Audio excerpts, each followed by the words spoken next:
Kịch cắn sẽ không, chúc quý vị có những phút giây thư giãn.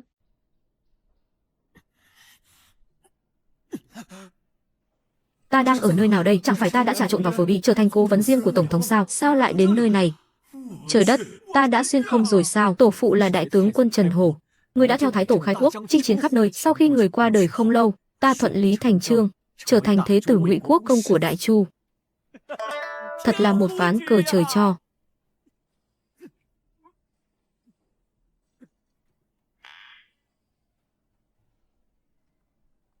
Ngụy Quốc công thế tử Trần Yến thông đồng với phế đế Tiền Yên, âm mưu tạo phản.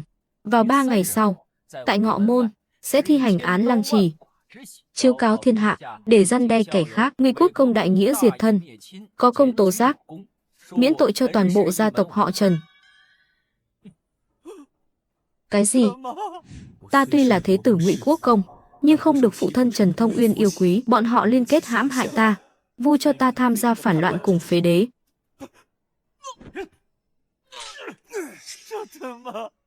Đây là khởi đầu của sự sụp đổ.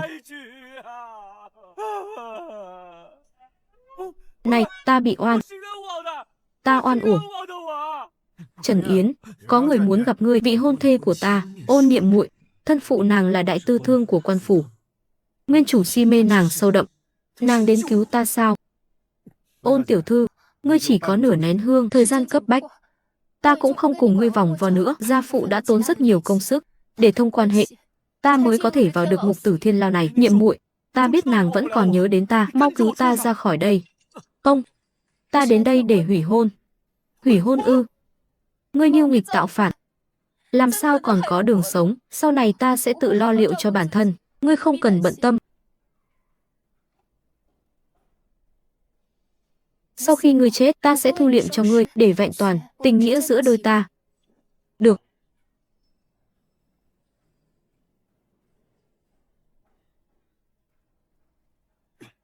Ta thấy ngươi chính là kẻ giả nhân giả nghĩa, thuốc mê vào mũi, không ngứa mũi thì là chưa tê. Ngươi thô tục. Trần Yến, chẳng lẽ ngươi nhẫn tâm nhìn ta chịu tổn thương sao? Ta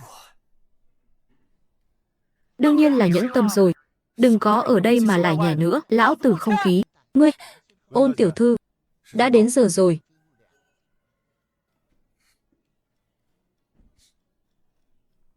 Được lắm. Nếu cả nhà ta đều muốn ta chết, vậy thì cả nhà nên tề tựu một chỗ. Hãy bẩm báo đại chủng tể, ta có mật báo tối cơ mật muốn đích thân bẩm báo. Đại chủng tể là bậc nhân vật nào? Há lại là kẻ tử tù như ngươi, muốn gặp là gặp được sao? Ta muốn tố cáo thượng chủ quốc. Ngụy Quốc công, phiêu kỵ tướng quân Trần Thông Uyên, cùng con trai y là Trần Từ Cựu, đệ hắn là Trấn Viễn tướng quân Trần Khai Nguyên, mưu phản tạo loạn. Ngươi nói ngươi muốn tố cáo ai? Trần Thông Uyên, cùng hai vị thân huynh đệ của ta. Thật ư? Mau chóng bẩm báo lên trên, nếu có chậm trễ, ngươi e rằng khó gánh vác nổi. Ta đi ngay đây. Thú vị, thật sự thú vị. Không ngờ sau màn kịch hủy hôn, lại còn ẩn chứa một màn kịch hay hơn. Tham kiến đại nhân, ngươi lui xuống đi. Đại nhân, kẻ ở phòng bên là ai? Hẳn là đang cười nhạo ta. Đại tế chủng, công, đại chủng tể, thế tử phủ Ngụy Quốc công Trần Yến tham kiến đại chủng tể. Không hay là ngài đây là thích nghe trộm sao? Bổn vương đến xem. Ngươi đây kẻ bị chính phụ thân tố cáo. Đại chủng tể bận rộn trăm công nghìn việc, lại đích thân đến đây để cười nhạo một tử tù ư? Ngươi tiểu tử này cũng chẳng vô tri như lời đồn. Bổn vương và mẫu thân ngươi từng là cố nhân. Nàng ấy quả là một kỳ nữ khiến người ta vạn năm khó quên. Đôi mắt ngươi giống hệt nàng năm xưa. Lão súc sinh này chẳng lẽ có tư tình với mẹ ta? Ắt hẳn có điều muốn bàn. Kẻ hèn này mang dòng máu mẫu thân, tự nhiên có vài phần dấu vết của người. Thôi, nói chuyện chính. Ngươi lấy cớ tố cáo Trần Thông Uyên, muốn diện kiến bổn vương. Rốt cuộc mưu đồ gì? Hạ thần không dám giấu giếm. Hạ thần muốn cùng đại chủng tể làm một cuộc giao dịch. Ngươi có tư cách giao dịch với bổn vương sao? Binh quyền của Trần gia để đổi lấy tính mạng của hạ thần và tước vị Ngụy Quốc công, chẳng hay. Đại chủng tể, thấy sao, họ là cốt nhục huyết thân của ngươi, là bằng hữu thân thiết. Cha không từ thì con bất hiếu, đệ không kính thì huynh không hòa, là họ bất nhân bất nghĩa trước. Đương nhiên, với tư cách là người cùng huyết mạch, tại hạ nhất định sẽ thu liệm cho họ. Thật tàn nhẫn, nhưng chỉ bằng những điều này mà muốn đổi lấy tước vị Ngụy Quốc công sao, vẫn còn xa lắm. Ngày nay, ngài quyền khuynh triều chính là thật, nhưng trăm quan triều đình, thế gia môn phiệt, trụ quốc huân quý bề ngoài thần phục, làm sao biết họ không phải đang ẩn mình, chờ đợi thời cơ. Đặc biệt là mấy vị lão trụ quốc kia, ngài cần một thanh đao. Một thanh đao sắc bén. Một thanh đao có thể triệt để, là lưỡi đao dẹp bỏ những trói buộc này. Thật không ngờ, con trai bất tài nhất của Trần Thông Uyên, chỉ vài lời đơn giản đã nói trúng tim đen, chỉ ra được nỗi khó khăn lớn nhất mà đại chủng tể đang đối mặt. Không ngờ ngươi, kẻ vô dụng, ăn chơi chắc táng, lại có kiến giải sâu sắc đến vậy. Tuy nhiên, nói nhiều đến mấy, chung quy cũng chỉ là lý thuyết suông. Điều bản vương muốn thấy là năng lực của ngươi. Và đơn đầu danh trạng. Có trò hay rồi, nếu muốn giữ mạng và báo thù, ta chỉ có thể bám víu vị đại quyền thần này. Bất luận ngài sai bảo điều gì, hạ thần tuyệt không từ chối. Xin đại chủng tể minh thị. Tốt. Bổn vương thích giao thiệp với kẻ thông minh. Đây là tội chứng của nhị thúc ngươi.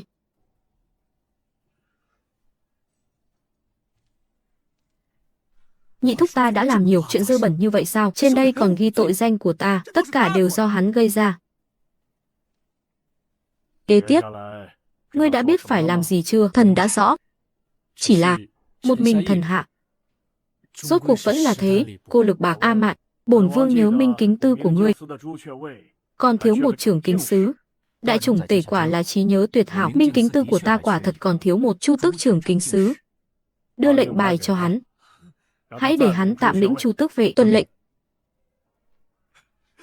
Yến, phiêu bạt nửa đời, chỉ hận chưa gặp minh chủ. Nếu công không chê, nguyện được nhận làm nghĩa phụ.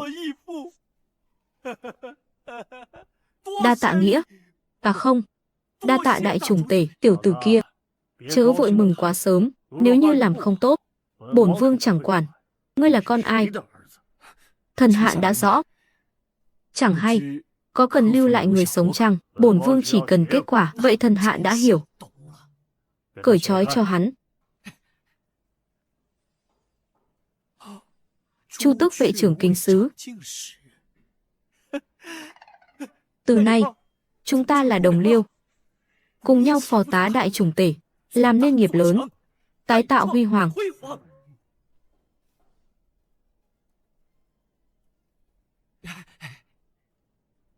Sự chẳng nên chậm trễ. Thần hạ tức khắc khởi hành. Tiểu tử kia, ngươi đã quy phục bổn vương, lại ra tay với nhị thúc ruột của mình, chẳng lẽ không sợ thế nhân? Chẳng phải là khẩu chu bút phạt sao? Đợi ta công thành danh toại, tự khắc có đại nho biện giải cho ta. Một gia đình tương thân tương ái. Ta, Trần Yến, đã trở về. Tiểu tử này, quả là thú vị. Giấu tài bấy nhiêu năm, không lâm vào tuyệt cảnh, không lộ tài năng. Đại ca, người nói tiểu tử Trần Yến này có đáng tin chăng? Xem rồi sẽ rõ. Cũng phải, là lừa hay ngựa, cũng phải thử mới biết. A Đường, bổn vương sẽ chăm sóc tốt cho đứa con trai duy nhất của nàng.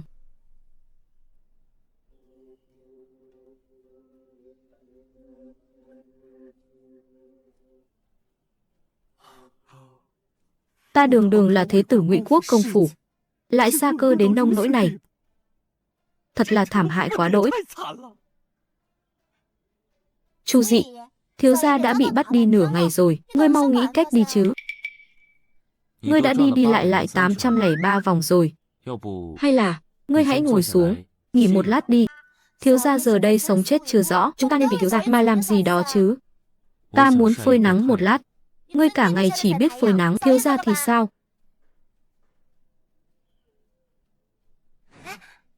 Hay là chúng ta đi cướp ngục? Trước tiên cứu thiếu gia ra, rồi sau đó trốn khỏi kinh thành, đại để là ẩn danh mai họ. Thiện, hảo. Vậy ta sẽ đến chợ đen trước, mua một tấm địa đồ Thiên Lao. Ngươi hãy đến ngoại vi Thiên Lao thám thính, nắm rõ tình hình tuần tra của đám ngục tốt, rồi lại phóng một trận hỏa hoạn gần Thiên Lao. Đợi khi đám ngục tốt thiên lao bị kinh động, ngươi hãy thừa lúc đêm tối mà xông ra. Thiện, ta nhớ rồi. Thân mẫu ta có để lại một món tiểu nha hoàn lanh lợi hoạt bát, cùng cao thủ trầm mặc ít lời. Họ đối với ta một lòng trung thành. Ắt hẳn là họ rồi.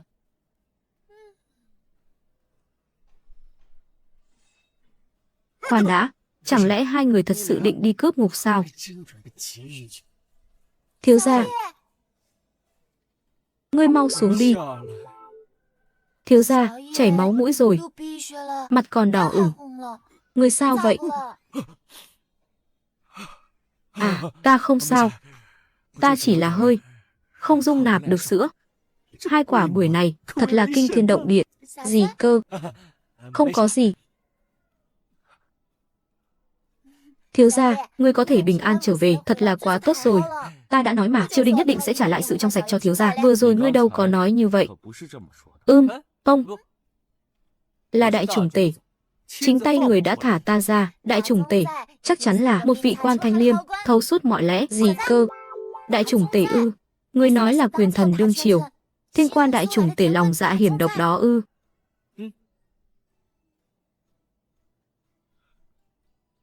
Chu Dị, ta có một việc hiểm nguy, ngươi có dám cùng ta đi không? Mạng này của ta là do phu nhân cứu. Dù là đao sơn hỏa hải, ta cũng chẳng từ nan. Thiếu gia muốn đi đâu? Thanh Ngư cũng muốn đi. Minh Kính Tư. Minh Kính Tư. Thiếu gia, ngài vô cớ đến nơi hiểm nguy như vậy làm chi? Tìm chết sao? Thiếu gia nhà ngươi, nay ta là Minh Kính Tư, đại chu tước trưởng kính sứ. Minh Kính Tư cũng chẳng như lời đồn âm u đáng sợ, nhưng nhân sự vô cùng tinh nhuệ. Ta muốn phơi nắng. Ngươi là thực vật sao? Cần quang hợp ư? Có ích gì?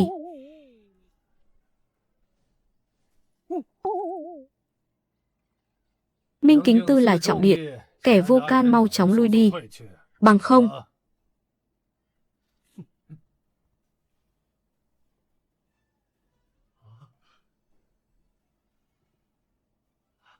ngươi chính là tân nhiệm chu tước vệ trưởng kính sứ. Chính là tại hạ, quả là một người tuấn lãng, hòa nhã. Trần đại nhân lần đầu đến Minh Kính Tư, chắc hẳn chưa quen đường, để ta dẫn ngài đến chu tước đường. Vậy thì làm phiền rồi. Mời. Đây chính là chu tước đường, tiên đường an lạc thái bình. Hậu đường ư? Đại nhân sau này mới thấu sự tàn khốc. Thật vậy sao? Vậy thì đợi ít lâu, ta sẽ mục kiến. Nhưng mà, ngươi thân là tiểu tốt, lại chẳng như kẻ khác canh gác, lại tự do đến thế. E rằng chẳng phải bề ngoài đơn giản vậy đâu nhỉ. Đại nhân quả là thông tuệ hơn người. Thuộc hạ là Lý Thản, trưởng kính sứ Huyền Vũ, nay lại là kẻ gác cổng. Minh Kính Tư, sao lại sa sút đến vậy? Ngươi đã phạm tội gì? Thuộc hạ trong lúc giám sát bách quan đã lén nhìn phu nhân họ Tôn tắm rửa, lòng dạ sao động, đã trộm thân thể của tiểu thư chưa xuất giá, bị đốc chủ giáng chức xuống tận cùng. Ngươi thật vô liêm sỉ. Ngươi là kẻ tiểu nhân. Đại nhân minh xét. Vậy ngươi tạm thời làm cờ sứ dưới trướng ta. Đa tạ đại nhân, giờ phiền ngươi. Trong một khắc, điều động toàn bộ chu tước vệ theo ta đi tịch biên gia sản. Vâng, đại nhân, thuộc hạ xin đi ngay. Phu nhân, hãy uống chén rượu này. Lão gia, hôm nay là ngày gì vậy? Sao người lại vui mừng đến thế? Đương nhiên là ngày đại hỷ rồi. Thằng nhóc vô tri nhà họ Trần kia đã nhận tội phục pháp rồi, thế là thành kẻ thế mạng cho ta. Và lại, Trần gia ta đây lại còn được khen thưởng, chẳng hề liên lụy. Đúng là nhất cử tam tiện. Thật ư? Vậy thì tốt quá. Đương nhiên là thật rồi. Chuyện đã định như đóng đinh vào ván sắt. Vậy thì phải uống một chén thật đã. Phu nhân, hôm nay chúng ta hãy uống chén rượu rau bồi, được?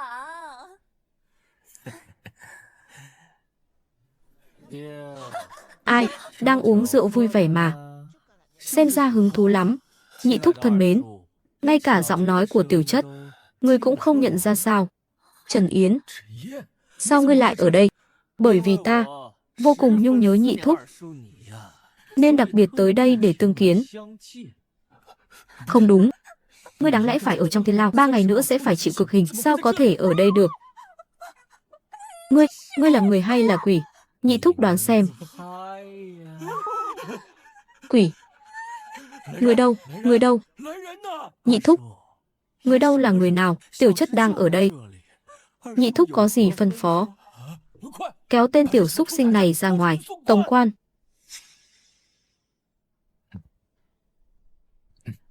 Đại nhân, đã dọn dẹp xong xuôi. Làm tốt lắm. Các ngươi là ai? Ngươi có biết ta là ai không? Dám tự tiện xông vào đây. Nhị thúc, tiểu chất chỉ biết người là một kẻ vô dụng. Nhưng cũng không đến nỗi mù lòa chứ, thủ đoạn như thế. Chẳng lẽ ngươi còn chưa rõ? Minh Kính Tư, sao ngươi lại chiêu dụ bọn họ đến đây, còn gọi ngươi là đại nhân kẻ hèn này? Tiểu chất tạm thay Chu Tước Vệ làm trưởng kính sứ. Cái gì? Ngươi. Nhị thúc. Tiểu chất vừa nghe người nói. Ta là thế mạng của người. Định nói gì đây? A Yến. Con nghe nhị thúc giải thích đã, kẻ muốn hại con là phụ thân của ngươi cùng đệ đệ của ngươi. Phải đó, A Yến, những việc này không liên quan gì đến nhị thúc của ngươi đâu. Trần gia quả là một điển hình của phụ tử tử hiếu, huynh hữu đệ cung vậy, giải đi. Kể cả tất cả con cái của nhị thúc ta. Vâng, đại nhân, người đâu? Trần Yến, ngươi dựa vào đâu mà bắt ta? Một không chứng cứ, hai không. Bổn ti Minh Kính chán, vẫn cần chứng cứ sao? Thằng tiểu tử nhà ngươi dám đánh lão phu.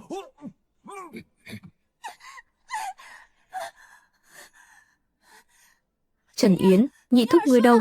Chúng ta đều là trưởng bối của ngươi, ngươi không thể nào lạnh lùng vô tình, tâm địa độc ác như vậy. Trưởng bối ư?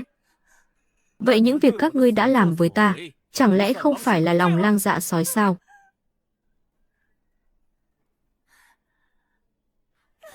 Thím à, ta thấy thím vẫn còn phong vận lắm. Ngươi muốn làm gì? Ngươi đừng có làm càn. Dù ngươi không phải cốt nhục Trần gia, nhưng ta đã nhìn ngươi lớn lên từ thuở ngày thơ. Quả nhiên, ngươi đã nói rồi, ta nào phải cốt nhục nhà họ Trần, vậy thì ta còn gì mà phải hổ thẹn nữa. Thím à, ngươi cũng chẳng muốn cả nhà già trẻ không thấy được ánh mặt trời ngày mai đâu nhỉ?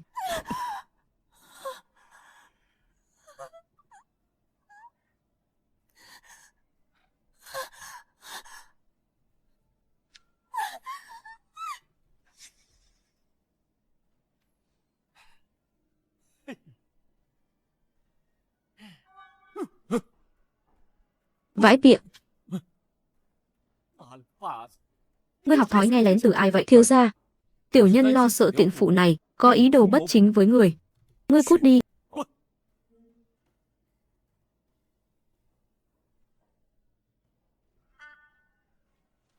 Đại nhân, đây là ý gì? Cứ theo gia phả này, tất cả con cháu của nhị thúc ta. Thiếu gia, chẳng phải người và tiện phụ kia. Không phải ngày mai sao? Hôm nay ta muốn chúng không thấy mặt trời, ta có thất hứa sao? Quả thực là không. Đại nhân, người đây là nghiêm túc sao? Vẻ mặt ta đây, tựa hồ đang đùa cợt. Chu Tước Vệ, e rằng đã xuất hiện một Diêm Vương sống. Thuộc hạ sẽ lập tức đi làm. Vậy còn Trần Khai Nguyên và phu nhân hắn xử trí ra sao? Phu nhân hắn cứ tiếp tục giam giữ, còn về hắn, hãy làm thành bộ dạng tự vẫn vì sợ tội, rồi phỏng theo nét chữ của hắn, viết một phong thư nhận tội. Nhớ kỹ, đem đệ đệ của ta cùng thêm vào đó. Cao Kiến, đại nhân quả là Cao Kiến, nhị thúc của ta, vốn là cốt nhục chí thân, thân bằng cố hữu. Vậy thì nhớ rằng khi động thủ phải dứt khoát một chút, dẫn người đi tịch thu phủ đệ của Trấn Viễn tướng quân cho ta. Dạ.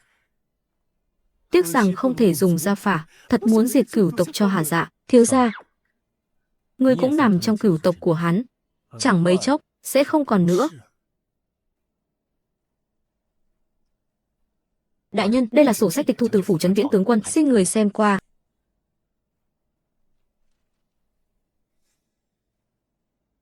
Bạc trắng 53 vạn lạng, chân bảo 15 dương, ruộng tốt 3.600 mẫu, cửa hàng 133 gian.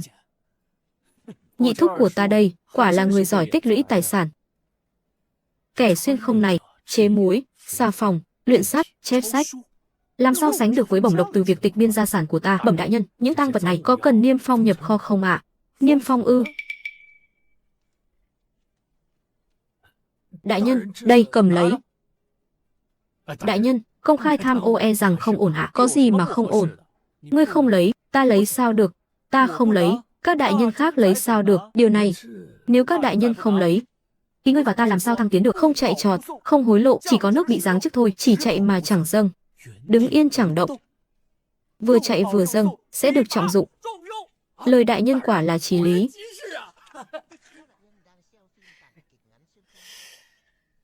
10 vạn lượng dâng lên đốc chủ, 20 vạn lượng cùng các chân bảo, thêm cả địa khế dâng lên đại trùng tể. 3 vạn lượng này chia cho huynh đệ Chu Tước vệ. Mọi người đã vất vả cả đêm, ai nấy đều nhọc nhằn. Vâng, bất luận là hiện tại hay sau này, hễ có chút lợi lộc nào, ta sẽ chẳng độc hưởng một mình đâu. Nguyện vì đại nhân mà xả thân, nguyện vì đại nhân mà xả thân. Đứng dậy đi, đêm nay còn một trận nữa. Đao, giấc mộng này sao chân thực quá đỗi. Không đúng, đây là đao thật.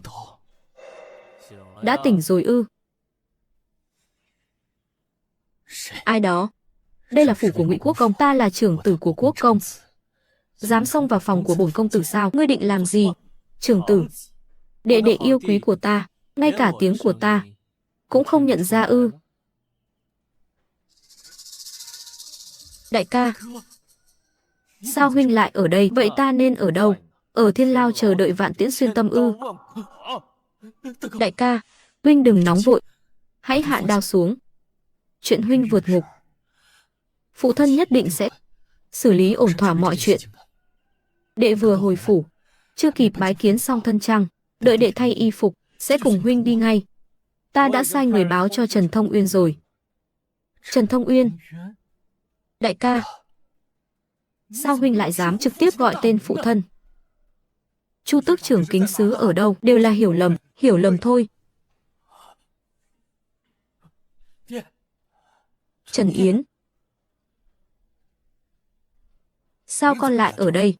Phụ thân, lão tử ta đã trở về rồi đây, ngươi hẳn thất vọng lắm, phải không? Nghịch tử, mau buông đao xuống, đừng ở đây làm càn. Hôm nay, vi phụ sẽ không truy cứu chuyện ngươi vượt ngục. Mau theo phụ thân, bái kiến Chu Tước trưởng kính sứ. Thật không may.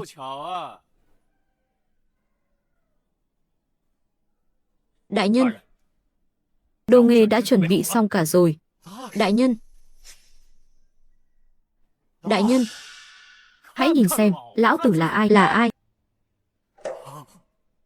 Chu Tước trưởng kính sứ. Đúng vậy, lão tử chính là tân nhiệm Chu Tước trưởng kính sứ của Minh Kính Tư. Điều này sao có thể? Đại ca, chẳng phải huynh là phạm nhân thiên lao sao? Sao lại trở thành Chu Tước trưởng kính sứ được? Ngươi thấy bất ngờ lắm sao? Cứu ta với, cha ơi, mau cứu con, cha. Trần Yến. A Yến, dẫu sao cũng là người một nhà, có lời, hãy từ tốn mà nói. Ta cũng muốn từ tốn mà nói vậy. Nhưng bổn trưởng kính sứ phụng mệnh, truy bắt trọng phạm án mưu nghịch của phế đế, thứ lỗi, không thể tuân mệnh. Đệ đệ con làm gì có tội mưu nghịch ấy, cha, con oan uổng. Con oan uổng lắm, đại ca, ta cũng tin đệ đệ mình trong sạch. Nhưng ai bảo nhị thúc trước khi tự vẫn vì sợ tội trong thư nhận tội để lại, đã khai ra từ cựu. Lão nhị, khai nguyên, vì sợ tội mà tự vẫn. Ngươi đã làm gì nhị thúc của ngươi? Phụ thân đại nhân, ngươi sao có thể nghĩ con như vậy? Cha, cứu con đi. Nghịch tử nhà ngươi, còn không mau thả đệ đệ ngươi ra. Buông hắn ra, cũng chẳng phải là không thể. Ngươi muốn gì mới chịu buông tha y? 5 vạn lượng để mua mạng con trai ngươi. Không thể nào.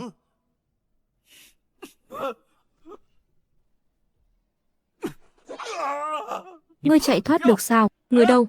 Mang hết đồ nghề lên đây. Chúng ta sẽ mời Ngụy Quốc công đại nhân thưởng thức một vở kịch hay. Nghịch tử, ngươi rốt cuộc muốn làm gì?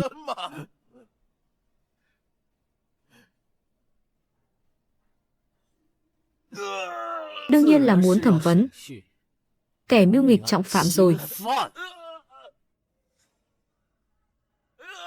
Cứu mạng!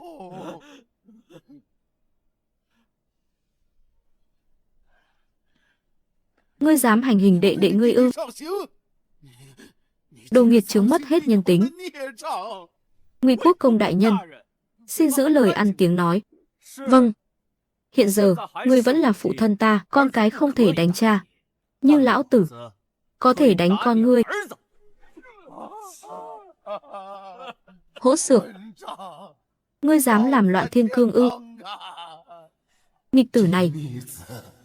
Trước kia ta muốn làm gì thì làm, luôn luôn thuận theo. Giờ thì sao đây? Hắn làm sao thoát khỏi thiên lao, lại còn thành Chu Tước trưởng kính sứ. Hành hình! Đại ca, ta là đệ ruột của huynh mà.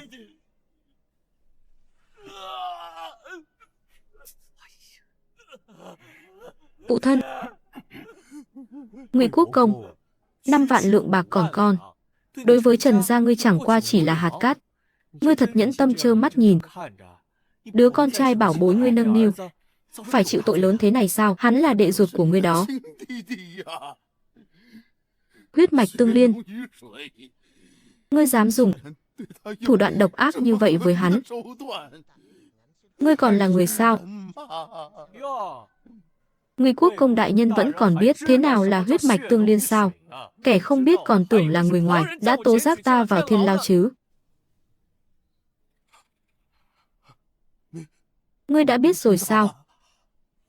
Bao nhiêu hình cụ kia đều là chuẩn bị cho đệ đệ tốt của ta. Ta muốn xem thử người nhà họ Trần cứng miệng đến đâu. Tiếp tục tra tấn. Ngươi đây là bức cung thành tội. Trần Yến, lão tử quyết không bỏ qua cho ngươi. Phụ thân, mau cứu con. Phụ thân, mau cứu con. Xin phụ thân hãy bảo đại ca dừng tay. Mau cứu con. Mau dùng kẹp gỗ. Mau lên. Phụ thân. Phụ thân. Dừng tay. 5 vạn lượng. Ta bằng lòng chi trả. 5 vạn lượng ư? Hiện giờ ta muốn 10 vạn lượng. Ngươi thật là kẻ bội tín. 15 vạn. Dừng. 10 vạn, chỉ 10 vạn thôi. Ngươi sớm sảng khoái như vậy chẳng phải tốt hơn sao? Cũng đỡ cho đệ đệ ta phải chịu một phen đau đớn như vậy, thật khiến người ta xót xa. Con không sao chứ? Con của ta. Cha, suýt chút nữa thì đau chết con rồi. Thật là một cảnh phụ tử tình thâm.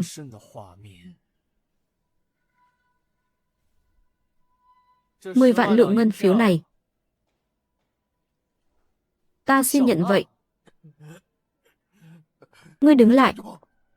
Ngươi là kẻ chuyên quay về hành hạ đệ đệ ngươi, làm nhục Trần gia ta sao? Sao vậy? Ngươi có thể làm mùng 1 thì ta chẳng lẽ không thể làm giám sao? Ta chẳng hay ngươi đã dùng thủ đoạn gì mà lừa được chức trưởng kính sứ Minh Kính Tư. Nhưng ta có thể nói cho ngươi hay, chuyện ngày hôm nay vẫn chưa xong đâu. Từ nay về sau, ngươi cũng đừng trở về Trần gia nữa. Uy hiếp ta sao? Ngươi có biết thượng cấp của ta là ai chăng? Thượng cấp của ta chính là đại trùng tể đó. Hắn, nếu ngươi bất phục, có thể tìm đến đại trùng tể, ta đã biết ngay mà. Chuyện này ắt hẳn có liên quan đến hắn. Còn về Trần gia, kể từ khi mẫu thân và tổ phụ ta tạ thế, nơi đó đã chẳng còn là nhà của ta nữa. Những điều các ngươi đã làm với ta cũng chưa hề kết thúc đâu. Việc diệt môn chi Trần khai nguyên chỉ là chút lợi tức ta thu về mà thôi. Ngươi đã làm gì nhị thúc của ngươi? Đợi đến khi trời sáng, ngươi chẳng phải sẽ rõ sao? Súc sinh!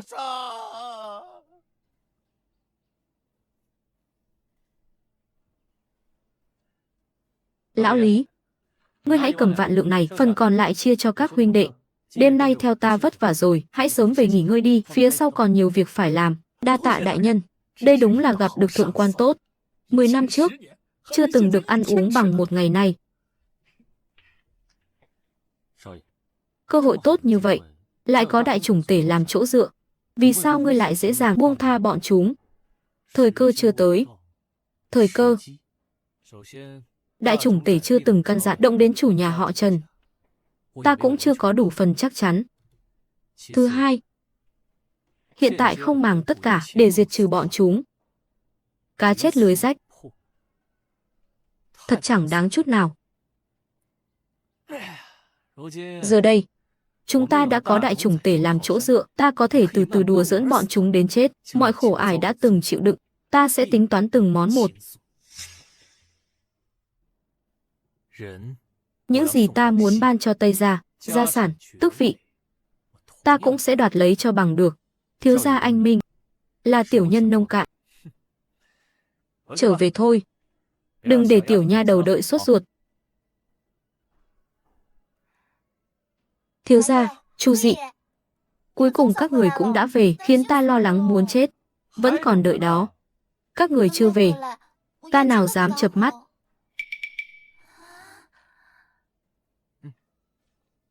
Đây là ngân phiếu. 1 vạn lượng. Ngươi và Chu Dị, mỗi người 1 vạn lượng. Bao năm nay các ngươi theo ta, thật vất vả rồi. Thiếu gia, ta cần ngân phiếu làm gì? Sao lại vô dụng? Sau này ngươi chẳng phải cưới vợ sao? Cái đó. Thiếu gia, ngài lấy đâu ra nhiều bạc đến vậy? Là phụ thân và nhị thúc ban cho. Quốc công gia và nhị gia ư? Họ nào có lòng tốt đến thế? Thời trước chúng ta còn ở phủ, họ đến 1 đồng tiền cũng chẳng muốn cho ta. Đích xác là họ cho, chỉ là quá trình chẳng mấy tự nguyện.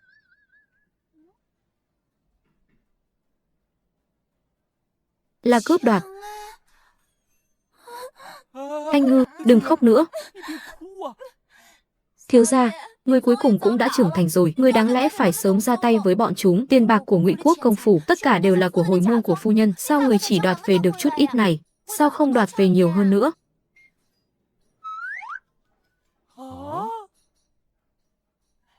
Thiếu gia, những ngân phiếu này ta sẽ giữ giúp người, để dành cho người cưới vợ.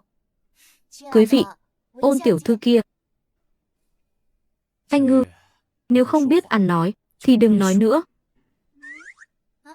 Ôn tiểu thư chẳng lẽ không trọng tiền tài sao? Anh Ngư, nếu ngươi còn dám ăn nói sảng bậy, đừng trách bổn thiếu gia đánh đòn ngươi. Im lặng là vàng, ít lời là bạc. Thiếu gia và Ôn tiểu thư, đây là cớ sự gì? Chẳng lẽ thiếu gia không muốn cưới vợ nữa sao? Không được, nếu thiếu gia không cưới vợ, phu nhân nơi chín suối nhất định sẽ không tha cho ta.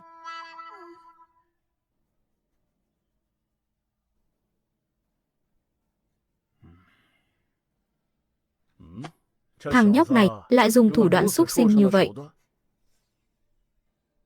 Dùng mê dược làm cho cả phủ trấn Viễn tướng quân đều mê man, rồi tàn sát hết thị vệ, lại còn biến Trần Khai Nguyên thành kẻ sợ tội tự sát.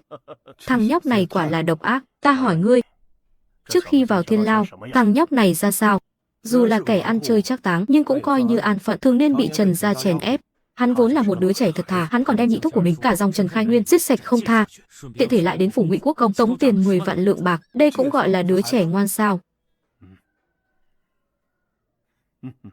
Đứa trẻ ngoan, chỉ là bị dồn vào đường cùng mà thôi. Ta nghĩ lão già Trần Thông Uyên kia nhất định bị hắn chọc tức đến râu cũng lệch rồi. Bổn vương vốn còn muốn thay hắn thu dọn tàn cuộc, xem ra là đã xem thường hắn rồi. Đứa trẻ ngoan có thể làm ra chuyện diệt cả nhà mình.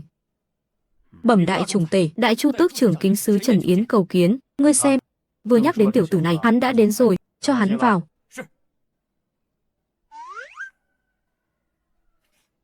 Đồng Liêu, hạ thần bái kiến đại trùng tể.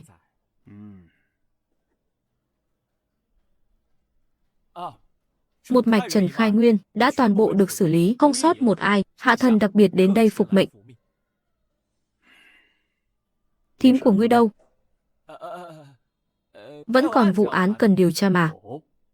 Thật ư? Đương nhiên rồi, ấy là lẽ tất nhiên. Vậy thì làm tốt lắm. Thần hạ nào dám nhận công, đều là nhờ phúc trạch của đại trùng tể. Nếu không nhờ sự tín nhiệm của ngài, tiểu tử này nào có cơ hội thi thố tài năng. Tiểu tử này quả thật rất biết ăn nói. Lão tử đã đẩy hết mọi việc lên đầu ngươi rồi. Tất nhiên là phải nói vài lời hay ho cho ngươi nghe rồi. Vậy thì đại trùng tể, tấm đầu danh trạng này đã đủ chưa? Vẫn chưa đủ. Cái này mà vẫn chưa đủ sao? Chẳng lẽ thật sự phải diệt cả nhà lão cha tiện nghi của ta mới đủ sao? Chỉ lần này thôi, chỉ có thể nói là ngươi may mắn. Đại trùng tể, Thần còn cần làm gì nữa, xin đại chủng tể hạ lệnh. Người này là trung thần của Tiền Yên. Khi mưu nghịch, hai người bọn họ từng hẹn cùng khởi binh trong ứng ngoại hợp. Phế đế này bại quá nhanh, chưa kịp có động thái gì.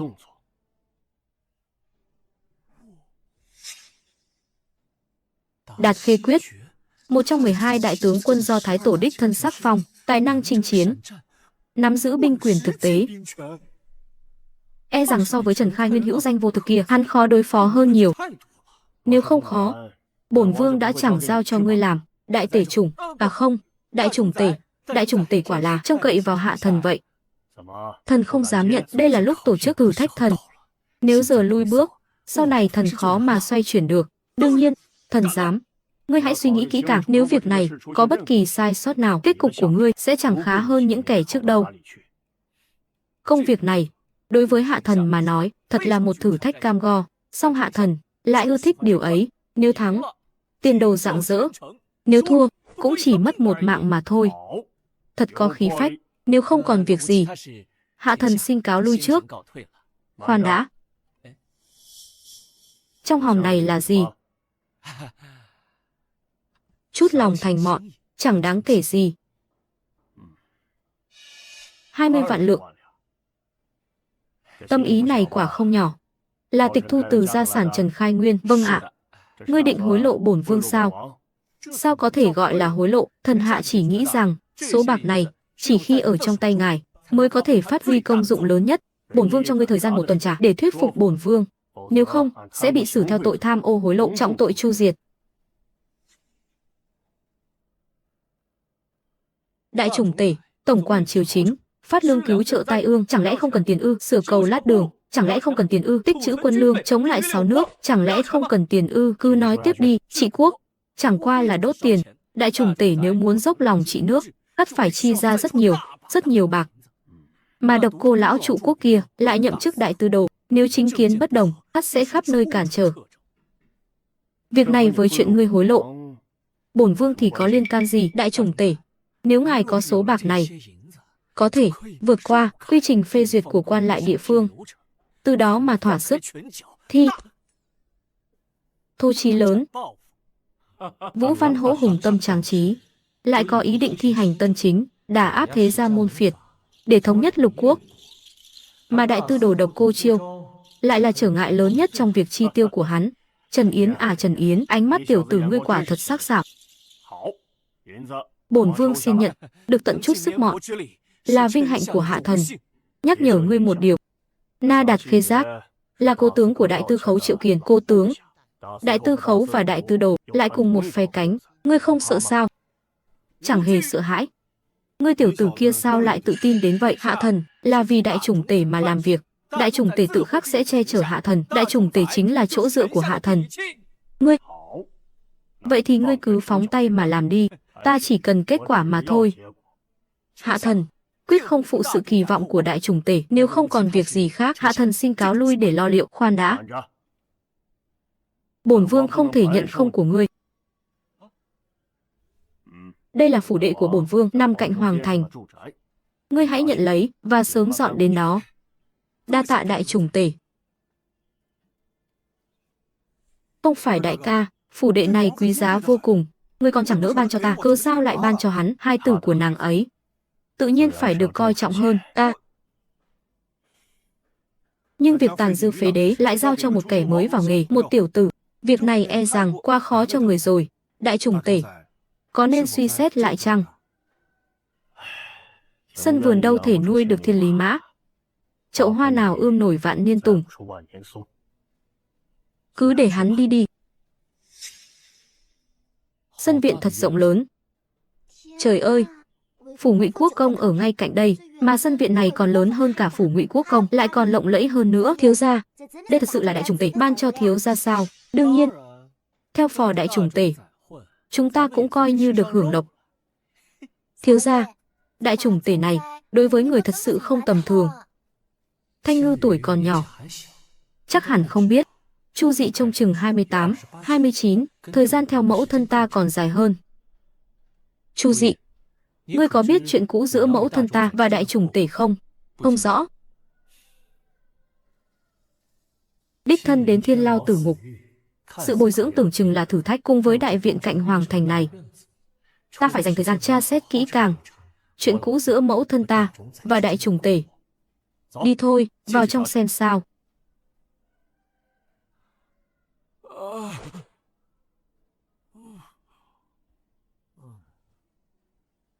Thiếu gia, không hay rồi. Làm gì mà ồn ào thế, không cho người ta nghỉ chưa sao? Anh Ngư, ai đã đánh ngươi? Chu Dị đâu rồi? Hễ mặt trời vừa lên, Chu Dị liền ra ngoài phơi nắng. Cô Thái Thái Trĩ Vân đã đến tận cửa rồi. Cô Thái Thái Trĩ Vân.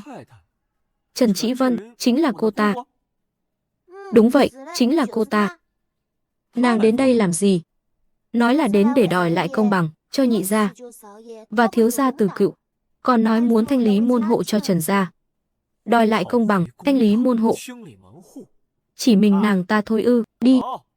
Chúng ta đi gặp mặt cô của ta. Tiểu tạp chủng, sao lại đến chậm trễ vậy? Khiến trưởng bối phải đợi lâu, chẳng chút lễ nghi nào cả. Vô lễ. Sao còn chưa mau quỳ xuống đây, dập đầu nhận lỗi với trưởng bối. Rồi sám hối chuyện ngươi hãm hại nhị thúc cùng gia quyến, làm tổn thương biểu đệ Từ Cựu. Huynh đệ tương tàn, nồi ra sáo thịt. Ngươi lại dám ra tay với chính thúc thúc của mình. Trong mắt ngươi chẳng còn chút tình thân nào ư? Ngươi lại còn nương tựa Vũ Văn Hộ, kẻ quyền thần độc phù ấy.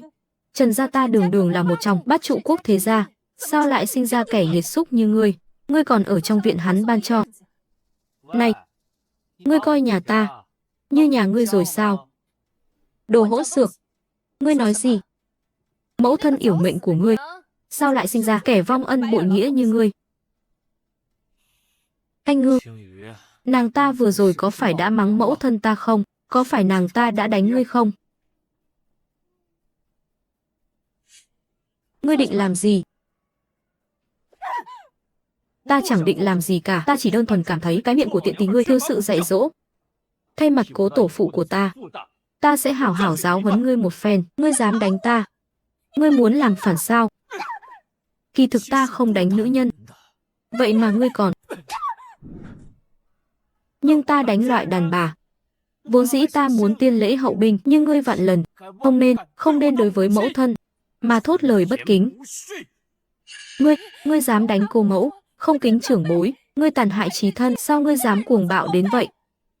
Ta đã thành chó săn của quyền thần rồi, chẳng lẽ không thể kiêu ngạo chút sao? Ngươi muốn làm gì?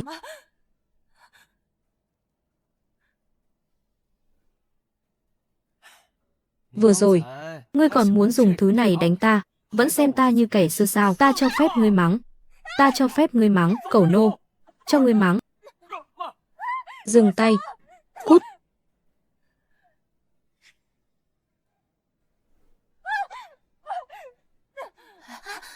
Mau đem chủ tử của các ngươi về.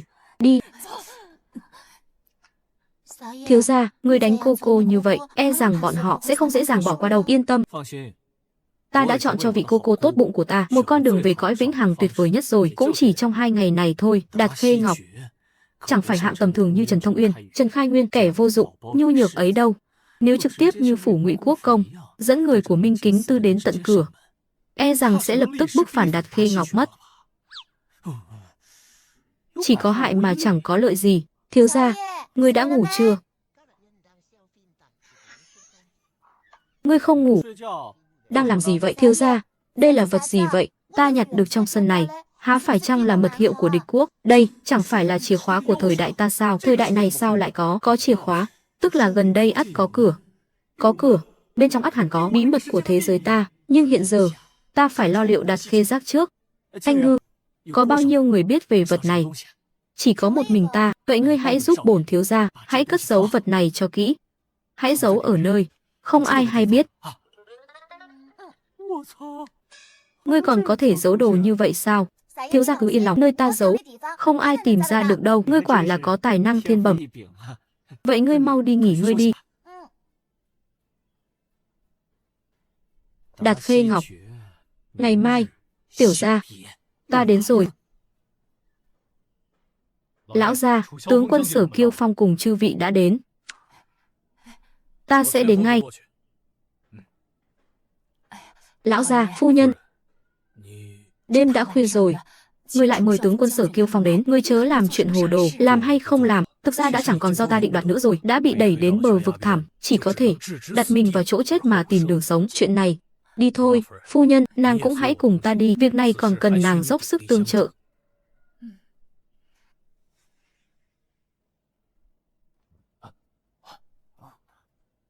Đại ca, đại tẩu.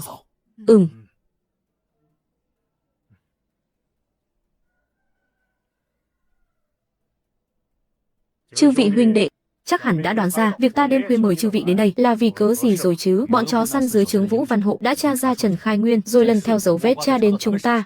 Còn xa sao, đêm trước, cả nhà Trần Khai Nguyên bị sát hại, không còn một ai. Cái kết của hắn chính là những kẻ như bọn ta đây, gương xe đổ. Chúng ta chinh chiến xa trường bấy lâu, đầu lưỡi đao mới sống đến giờ, tuyệt không thể ngồi chờ chết để người khác định đoạt. Ta triệu chư vị đến đây cũng chính vì lẽ đó. Và lại gia tộc Đạt Khê ta đời đời chịu ân sâu của Yến Hoàng, há lại có thể khoanh tay đứng nhìn Vũ Văn Thị cướp ngôi đoạt vị. Đại ca, cần làm gì? Huynh đệ tuyệt không hai lời. Phải, tuyệt không hai lời. Thời cơ thoáng chốc vụt qua, chúng ta phải ra tay trước. Các ngươi còn bao nhiêu thân binh? 2.000. Đủ rồi. A Phong, ngươi dẫn 1.000 người thẳng đến Thiên Quan phủ, ta dẫn 1.000 người thẳng đến Hoàng cung, uy hiếp Ngụy đế họ Vũ Văn.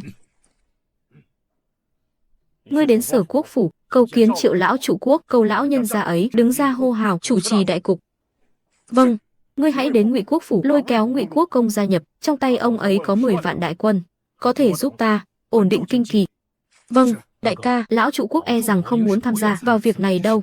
Ông ấy đã bất mãn với sự chuyên quyền của Vũ Văn Thị từ lâu rồi, chỉ cần ta bắn mũi tên đầu tiên, hắn ắt chẳng thể ngồi yên. Đại ca cao kiến. Phu nhân, nàng hãy ở nhà. Vâng, lão gia. Uống.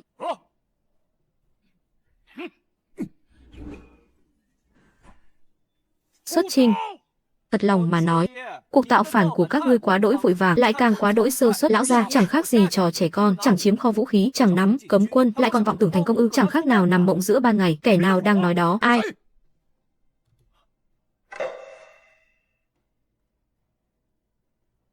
Đại tướng quân Đạt Khê, hạ quan đây, đã ngưỡng mộ đại danh từ lâu. Người này trông có vẻ quen mắt, hình như là thế tử của Ngụy Quốc công phủ. Đúng vậy, chính là hắn, Trần Yến. Hắn hiện là người của Minh Kính Tư. Trần Khai Nguyên chính là do hắn sát hại, bắt lấy hắn, tuyệt đối không thể để hắn sống sót rời đi.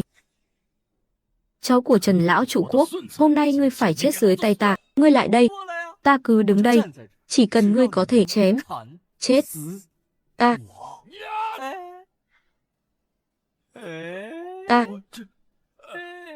Ta đổ. Sở tướng quân, lại đây, mau tiếp tục đi. Sở tướng quân, chuyện gì vậy? Ta không rõ, không động đậy được. Thằng nhãi danh, ngươi đã làm gì Sở tướng quân? Ta biết tiên pháp. Lời nói ra, pháp tùy theo, một chữ đổ ngã có thể đi khắp thiên hạ. Thằng nhãi danh, ngươi đang đùa giỡn ta sao? Xem ta không chém chết ngươi. Đổ.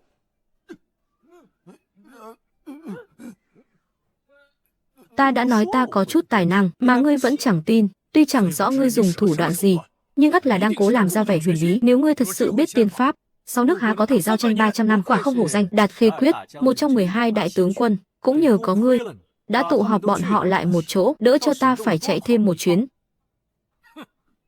Tiểu tử kia, nghe giọng điệu của ngươi, ngươi cho rằng đã nắm chắc phần thắng ư? Ngươi mừng quá sớm rồi đó.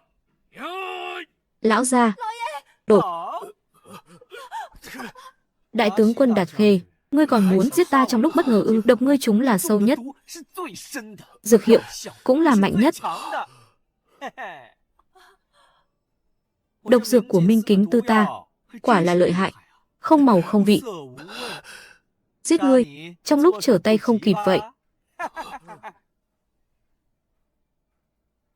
Ngươi lại dám hạ độc chúng ta, tên tiểu súc sinh, ngươi thật đê tiện vô sỉ.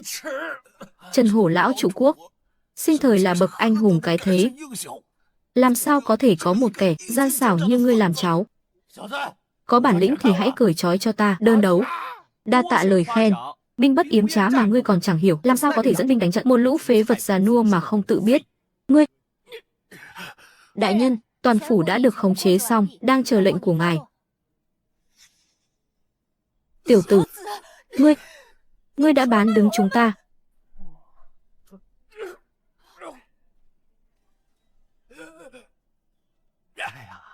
Thật thất lễ, phu nhân. Thủ đoạn của Minh Kính Tư chúng ta vốn dĩ hèn hạ như vậy. Đại nhân, tiếp theo phải làm sao?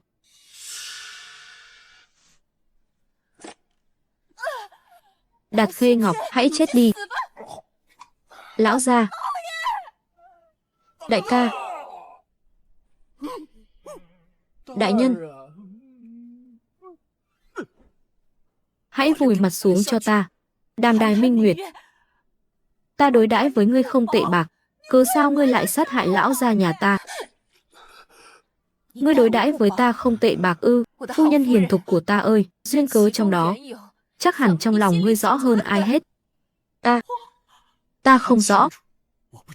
Đàm Đài Minh Nguyệt kia, hay là ngươi hãy kể cho ta nghe đi. Không thể tiết lộ. Tiểu nương tử, ngươi có biết ngươi đã sát hại ai không? Trước khi triều đình tuyên án, hắn vẫn là mệnh quan triều đình, ngươi phạm phải tội chết chẳng hề chi. Tiểu nữ tử đại thù đã báo, nay lòng dạ khoái hoạt, muốn chém muốn giết, xin cứ tùy tiện. Quả là một tiểu mỹ nhân bướng bỉnh.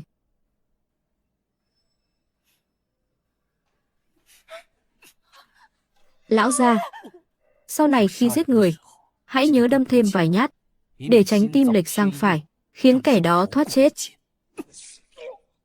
Thôi được rồi, Đạt Khê Ngọc chống cự ngoan cố, kẻ chống đối pháp luật, đã bị ta giết. Người đâu? Giải nàng về Chu Tước vệ giam giữ, do ta đích thân thẩm vấn. Lão Lý, hãy đem gia phả của Đạt Khê Giác ra đây cho ta. Dạ. Trần Yến, ngươi muốn làm gì? Đại nhân, gia phả đây ạ. Một quyển khá dày đấy. Lão Lý, phàm nam đinh trong gia phả này, người nào cao hơn bánh xe, tất cả. Ý ta là, ta nói là, bánh xe đặt nằm ngang. Đại nhân, việc này e rằng quá đỗi tàn nhẫn chăng? Đạo đức có thể có tiếc nuối, nhưng sinh mệnh không thể có hiểm họa. Tuân lệnh. Đại nhân, phủ đệ kia, huynh đệ Chu Tước Đường chúng ta, vẫn còn nhiều kẻ chưa cưới vợ, chưa nạp thiếp ư? Hạ quan đã rõ, đại nhân. Thằng tạp chủng họ Trần kia, ngươi quả là một súc sinh. Cách xử trí nhà hắn cũng vậy. Trần Yến, cả hai người bọn họ nữa, ta có nói gì đâu. Trần Yến, dù ta có hóa thành lệ quỷ cũng sẽ không tha cho ngươi. Đáng tiếc thay, gia quyến các ngươi chết trước, ba người các ngươi vẫn chưa thể chết. Ngươi đâu? Mau đem ba tên mưu nghịch bất thành này áp giải về, cùng với thi thể Đạt Khê Giác, đợi đến hừng đông, giao cho đại chủng tể. Rõ. Trần Yến, ngươi sẽ không được chết tử tế đâu.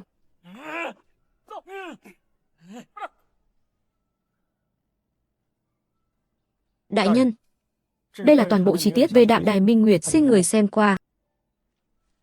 Hiệu suất cũng khá cao đó chứ. Lui xuống đi. Dạ.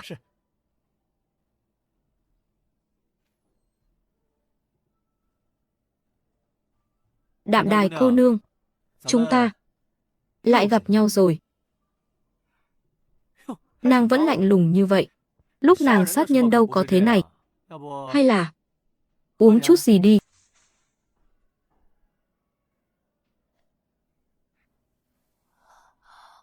Tuy không trắng lệ như nha đầu Thanh Ngư, nhưng cũng nhỏ nhắn đáng yêu. Trần đại nhân, rốt cuộc ngài muốn gì? Đương nhiên là có chuyện muốn hỏi nàng. Hỏi chi? Hỏi ngươi, vì cớ gì lại xuất hiện tại phủ Đạt Khê Giác? Lại vì cớ gì muốn đoạt mạng Đạt Khê Giác? Hắn sát hại song thân ta, tàn sát tông tộc ta, cưỡng bức ta làm nô tỳ. Ta chờ đợi ngày này, dòng dã 14 năm trời, ta giết hắn. Chẳng lẽ không hợp tình hợp lý sao? Đàm Đài thị, hào tộc Sơn Đông, bị diệt môn trong loạn cát hồng, nhẫn nhịn 14 năm, chỉ vì một nhát đao này. Quả nhiên thật kiên cường. Đại nhân đã điều tra ta, cần gì phải hỏi thêm. Bữa cơm đoạn đầu đã dùng xong, đại nhân khi nào động thủ? Đưa ta đi gặp phụ mẫu tông tộc. Chưa vội.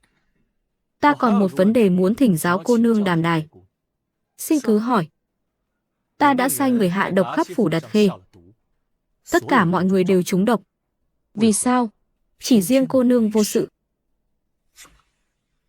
Vì cớ gì? Ngươi lại vô sự? Ta sớm đã nhận ra tiểu tử có điều bất thường. Hơn nữa, do huyết mạch đặc biệt của Đàm Đài gia tộc ta, bách độc bất xâm. Bởi vậy, các đời thị độc quan của hoàng đế đều do gia tộc ta đảm nhiệm. Thì ra là vậy.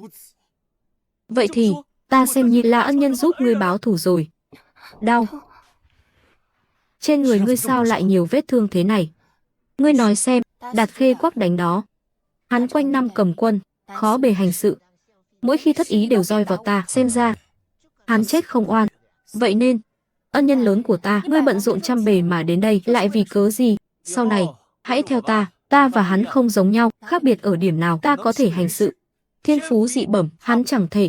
Và lại, đúng lúc thiếu một tỷ nữ sưởi ấm giường, ngươi, vô sỉ. Ta đâu chỉ giúp mỗi mình ngươi, ta là giúp cả tộc Đàm Đài, diệt sạch cả nhà Đạt Khê, huống hồ. Tha sống nhục còn hơn chết vinh. Ngươi cũng không muốn cả tộc Đàm Đài tuyệt hậu chứ? Ta.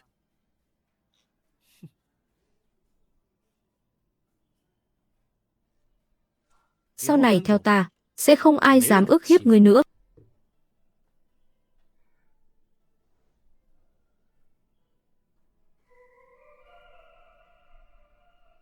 Chớ lãng phí.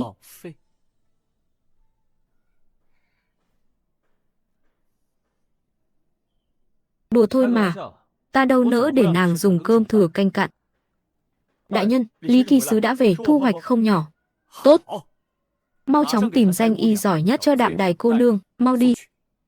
Vâng, đại nhân.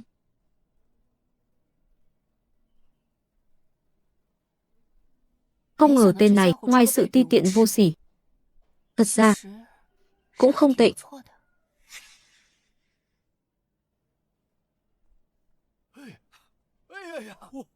Phong độ người người, phong lưu phóng khoáng, túc trí đa mưu, hung tài đại lược, văn võ song toàn, nghi biểu đường đường Trần đại nhân. Người xem. Lại còn những thứ này. Phủ Đạt Khê tịch thu được vạn lượng hoàng kim, 85 vạn lượng bạch ngân. Phủ Tần tịch thu được 30 vạn lượng bạch ngân, phủ Sở tịch thu được 42 vạn lượng bạch ngân, phủ Đinh tịch thu được 20 vạn lượng bạch ngân, 300 món chân bảo, cổ vật, thư họa, gấm vóc 3.000 thớt, 800 tấm da thú. À, còn khế ước điền trang, binh khí, giáp trụ nữa. Tốt, trận này đánh thật khéo. Thế này, đại chủng tể đâu, đem 4 thành biếu ngài ấy, đốc chủ 2 thành, ta 2 thành. 2 thành còn lại, ngươi cùng huynh đệ chia nhau. Đại nhân, Tông, từ nay về sau, ngài chính là huynh đệ ruột thịt khác cha khác mẹ của ta. À không, là đại ca ruột thịt. Ôi, Tông, nghĩa phụ. Tránh ra. Lão tử đây nào có thú vui long dương. Thất thố rồi. Đại nhân, sau này ngài chỉ đâu, huynh đệ chúng ta sẽ đánh đó. À phải rồi.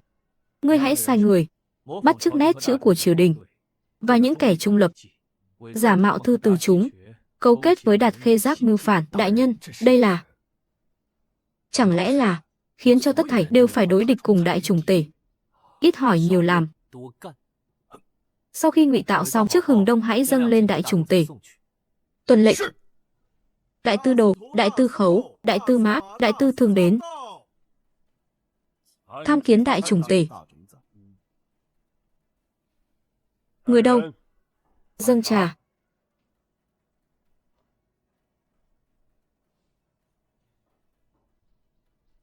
Trà tại phủ đại chủng tể vẫn thơm ngon như thở nào. Nếu độc cô công yêu thích, lát nữa bản vương sẽ sai người mang đến phủ của ngài. Tạ ơn đại chủng tể. Chẳng hay đại chủng tể sáng sớm nay cấp Triệu lão phu cùng chư vị đến đây, ha chẳng phải có việc trọng yếu? Đương nhiên là việc trọng yếu, lại là đại sự mưu nghịch tạo phản, toan tính làm loạn.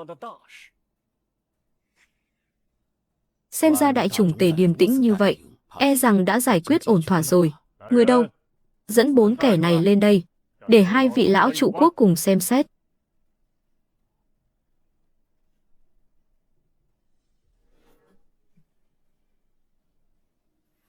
Đạt Khê Ngọc, Sở Kiêu Phong bình tĩnh. Đại Trùng Tể, rốt cuộc đã xảy ra chuyện gì? 4 kẻ này đêm qua mưu đồ tạo phản, toàn phục hưng nước Yên. May nhờ Chu Tước trưởng kính sứ của Minh Kính Tư đã sớm hay biết, liền dẫn quân phá tan, bắt giữ chúng. Chu Tước trưởng kính sứ, chức vụ này đã khuyết nhiều năm rồi, khi nào lại xuất hiện thế? Chu Tước trưởng kính sứ, mới có một đêm thôi mà tiểu tử kia đã đoạt được rồi. Chuyển Minh Kính Tư trưởng kính sứ.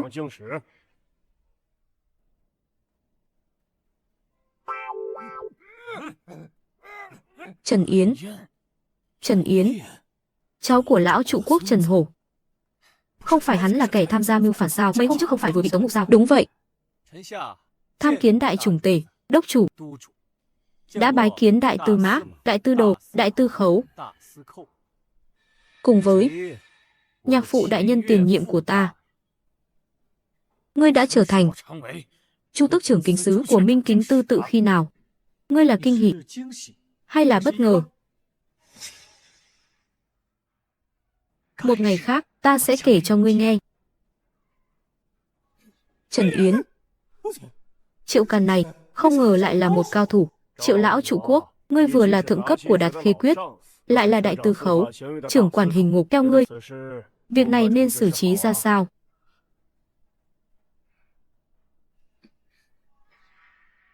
Tuyệt đối không thể dễ dàng dung thứ, càng không thể mở tiền lệ này.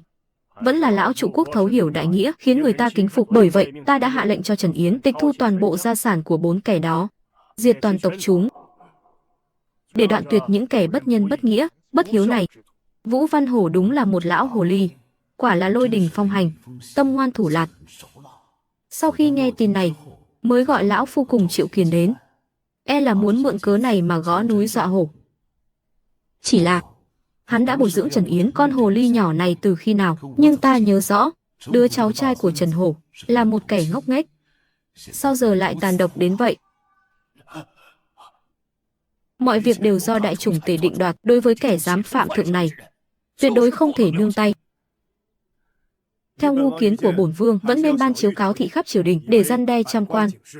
Lời A Hoành nói chí phải, vậy nên xin làm phiền Triệu lão trụ quốc giám trảm, đem thủ cấp 4 tên nghịch tặc này truyền thị khắp thiên hạ, đem xuống. Tuân lệnh.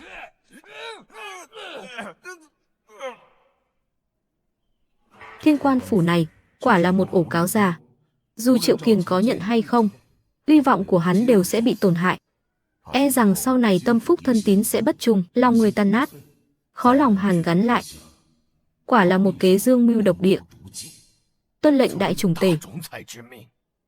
Lão trụ quốc, nếu Trần Yến đã thay ngài dọn dẹp môn hộ, lại giữ vẹn thanh danh cho ngài, ngài chẳng nên có chút biểu thị sao? Biểu thị ư? Đó là lẽ dĩ nhiên. Đại ca, kế này thật diệu kế. Đây là trực tiếp đẩy Trần Yến ra, khiến lão thất phu Triệu kia không dám công khai động thủ với hắn. Bề ngoài vẫn phải vạn phần cảm tạ tiểu tử kia. Đại Chủng Tể nếu không còn việc gì, hai kẻ hèn này xin cáo từ trước. Cáo từ. Cáo từ. Người nói xem, hai vị lão trụ quốc này thật sự có thể nuốt trôi cục tức này, có chịu bỏ qua không? Hiện giờ, tuy rằng thiếu đi sự giúp đỡ của Đạt Khê Giác và những người khác, nhưng triều đình vẫn còn nhiều trở ngại lắm. Tuy Ngụy Quốc công phủ thiếu đi một chi mạch, nhưng căn cơ vẫn còn đó. Và lại, Độc Cô Chiêu cũng chưa có động thái gì. Giờ đây, xung đột đã bày ra trước mắt, mâu thuẫn đã gay gắt. Chúng ta há chẳng phải nên sớm liệu mà chuẩn bị sao? Bổn vương chính là muốn bức bách bọn chúng, buộc bọn chúng phải hành động. Khi ấy, việc chu diệt mới danh chính ngôn thuận. Đại Chủng Tể, ngài nghĩ sao? Chẳng lẽ chúng ta nhất định phải cùng bọn họ cá chết lưới rách sao? Cùng với việc bệ hạ ngày một trưởng thành, sức ảnh hưởng của ta dần bị suy yếu, cứ như ếch luộc nước ấm vậy. Sớm muộn gì cũng sẽ có một ngày bị bọn họ nuốt chửng. Nếu không cảnh tỉnh bọn họ một phen, e rằng không còn kịp nữa. Đại Chủng Tể, thần đã tìm thấy tại phủ của Đạt Khê Giác hàng trăm phong mật thư hắn cùng các quan lại triều đình câu kết mưu phản. Trần Yến. Thật ư? Gì vậy? Đạt Khê Giác tên ngốc này chưa thiêu hủy mật thư. Trần Yến, ngươi đã gây họa lớn rồi. Trần Yến, ngươi đã gây họa lớn rồi. Không cần đâu. Hãy dâng thư lên đây.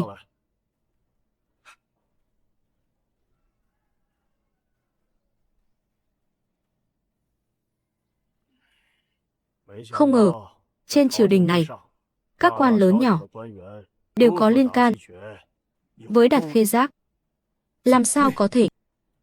Thần giám sát trăm quan chưa từng phát giác. Ta lấy làm lạ.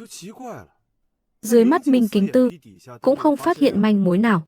Ngươi làm sao phát hiện được? Ngươi đã làm thế nào? Bẩm đại trùng tể, đại tư mã, đốc chủ, bức thư này là do hạ thần ngụy tạo. Ngươi, ta vốn tưởng ngươi tâm tư kín đáo, là kẻ có thể tạo nên nghiệp lớn, nhưng ngươi vì cái gì lại trước mặt ba người bọn họ, đặc biệt là Độc Cô Chiêu và Triệu Kiền, mà nói ra chuyện này? Thần hạ chính là muốn nói cho trăm quan triều đình nghe. Ngươi chẳng phải đang ép đại trùng tể vào đường cùng để trăm quan cùng nhau công kích sao? Chẳng phải đây chính là vừa lòng Độc Cô Chiêu và Triệu Kiền sao? Hiện giờ đại trùng tể và Triệu Kiền đối đầu, phe cánh Triệu Kiền lại suy yếu đi nhiều. Đại trùng tể lại để Triệu Kiền đi giám trảm, càng khiến lòng các cựu thần tổn thương. Nhưng Độc Cô Chiêu vẫn còn ở phía sau, chưa ra tay. Hy vọng của hắn trên triều đình chỉ đứng sau đại trùng tể. Ngươi đã biết rõ, vì sao còn bày ra trò này, phải đó? Ngươi có tin không? Ta bây giờ sẽ bãi chức Trường Kinh sứ của ngươi. Đốc chủ chớ nóng vội, xin hãy nghe ta thử phân tích cặn kẽ xem. Có câu rằng, kẻ thù của kẻ thù chính là bằng hữu. Kẻ thù của kẻ thù chính là bằng hữu. Ngươi cứ nói tiếp đi. Sau 2 lần thanh trừng này, đảng phái phế đế trong triều đình ai nấy đều lo sợ, họ ắt sẽ xem đại trùng tể là kẻ thù, họ đã đứng về phía Độc Cô Chiêu rồi. Điều này với ngươi lấy ra thư mật của trăm quan mưu phản có liên quan gì? Hãy lắng nghe, ta sẽ phân tích cho ngươi. Chúng ta chỉ cần đi một bước nữa, chỉ cần sơ suất nhỏ, Độc Cô Chiêu sẽ kịp thời xuất hiện, ngư ông đắc lợi, chúng ta vẫn sẽ đại bại. Dù không bại, thì quyền hành trên triều đình vẫn sẽ rơi vào tay Độc Cô Chiêu. Hình như đúng là như vậy. Sao lại chẳng nghĩ đến? Nếu cứ thế này, đại nghiệp của đại trùng tể e rằng phải đợi đến kiếp nào mới thành. Ta cầm những mật tín này dường như là đẩy bá quan về phía Độc Cô Chiêu. Thực ra không phải vậy, chỉ cần đại trùng tể đến lúc đó không truy cứu trách nhiệm của bất kỳ ai, bá quan triều đình nhất định sẽ đối với đại trùng tể cảm kích vô cùng. Hảo tiểu tử, thật diệu thay, là bậc đại tài. Trần Yến, ngươi không phải cốt nhục Trần gia. Trần gia toàn lũ vô dụng, làm sao có thể sinh ra một mưu thánh như ngươi? Ta chưa nói hết đâu. Nói đi. Các ngươi nói xem, bách quan triều đình đều đã đứng về phía chúng ta rồi. Đến lúc đó, ta sẽ quang minh chính đại, cầm lấy gia phả của những kẻ không trung thành với Đại Chu và các thế gia vọng tộc, từng nhà diệt trừ. Bách quan cũng sẽ nhắm mắt làm ngơ. Tốt, tốt lắm. Rất tốt. Trần Yến, việc này do ngươi toàn quyền xử lý. Vâng, đại trùng tể. Ngươi nói xem bổn vương nên ban thưởng gì cho ngươi? Ban thưởng ư? Ta tịch thu gia sản đã đủ lắm rồi. À phải rồi, chúng ta hình như còn thiếu một tước vị. Đại trùng tể, lần này tấm lòng trung thành của hạ thần đã đủ chưa? Đủ. Đương nhiên là đủ. Nếu không, bổn vương hà cớ gì phải ban thưởng cho ngươi? Nếu đã như vậy, vậy hạ thần xin cả gan. Đại trùng tể, trước đây hạ thần bị cả nhà họ Trần vu oan, suýt nữa phải chịu tội. Năm xưa mẫu thân ta cũng chết không rõ nguyên do, chắc chắn có liên quan đến nhà họ Trần. Ta muốn thỉnh bài vị của mẫu thân và gia gia rời khỏi Ngụy Quốc công phủ. Ngươi muốn lập riêng gia phả sao? Phải, cũng không hẳn. Ta chỉ không muốn bài vị của mẫu thân và gia gia bị giam hãm nơi ô uế của Trần gia. Hiếm thấy ngươi có tấm lòng hiếu thảo như vậy. Nếu đã như thế, ngươi sẽ không thể thuận lợi kế thừa tước vị Ngụy Quốc công. Ngươi chắc chắn chứ? Thần hạ nguyện theo đại trùng tể, tiền đồ vô lượng. Kế thừa tước vị quốc công chỉ là vấn đề thời gian thôi. Tốt, thật có chí khí. Bổn vương biết nên ban thưởng gì cho ngươi rồi. Ít nhất ta cũng có thể làm hầu gia chứ. Việc quan trọng nhất ngươi cần làm bây giờ chính là khai chi tán diệp. Bổn vương sẽ cho gọi tất cả các tiểu thư khuê các chưa xuất giá trong kinh thành đến đây. Ngươi tùy ý chọn lựa, tùy ý kén chọn, chọn mấy người cũng được. Cái này sao vậy, chẳng vừa ý sao? Được thôi. Vậy thì, thần xin tạ ơn đại trùng tể. Thật sự đã phục rồi. Ta đã tịch thu tài sản hai nhà quyền quý, lẽ nào lại thiếu nữ nhân? Không có tước vị, chức quan cũng nên thăng cấp chứ, lại chẳng hề nhắc đến. Nếu không còn việc gì khác, thần xin cáo lui. Chớ nên quá siêng năng, chủ nhân vừa hay không thấy. À phải rồi, thời cơ chưa đến, gia tộc Trần Thông Uyên. Hiện tại ngươi vẫn phải giữ lại cho bổn vương. Trần Thông Uyên nắm giữ 2 đại doanh Lam Điền và bá hạ 10 vạn đại quân hộ vệ kinh thành. Thần hiểu rõ, đại trùng tể.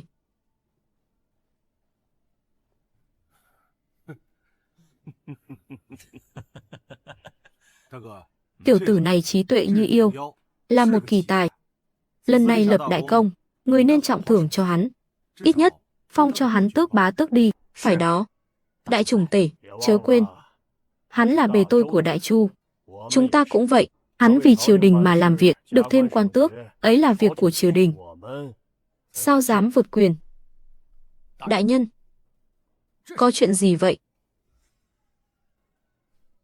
Dậy sớm, lại lỡ phiên chợ chiều. Chẳng được gì tốt đẹp, sao lại chẳng được gì? Về nhà cưới vợ thôi. Cưới vợ? Đại nhân, gia quyến Trần Khai Nguyên đã xử trí xong xuôi. Những thi thể kia nên đưa đến bãi tha ma hay là ngươi hãy mang đến Ngụy Quốc công phủ. Trước khi cưới vợ, ta cũng phải đến Ngụy Quốc công phủ một chuyến. Khai Nguyên. Khai Nguyên à? Nhị thúc. Trần Yến. Ngươi là súc sinh. Cha ruột của ta. Ta là súc sinh. Vậy ngươi là thứ gì? Ngươi vào đây bằng cách nào? Ninh Kính Tư ta phụng mệnh điều tra, được hoàng quyền đặc xá, đại trùng tể đích thân đốc thúc. Sao? Điều tra ngươi? Còn phải gõ cửa xin phép sao? Ngươi muốn làm gì? Ta đã được đại trùng tể cho phép chuẩn bị rước bài vị của mẫu thân và gia phụ về phủ ta, về phủ ta. Không được.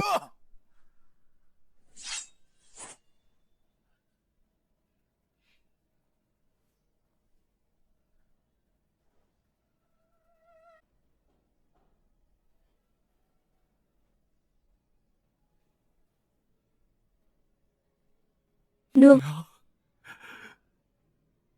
Chúng dám đối đãi linh vị của người như vậy sao?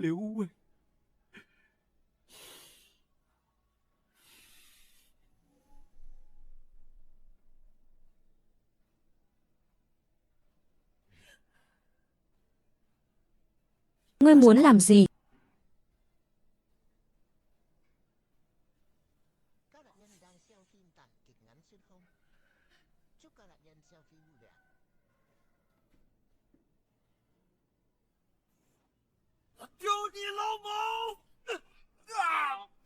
Đại ca.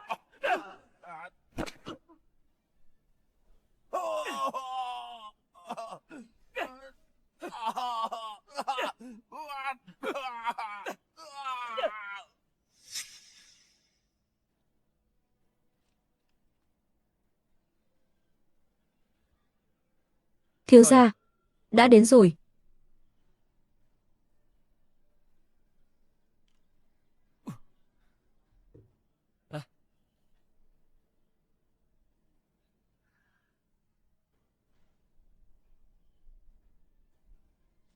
Thiếu gia, người đã về.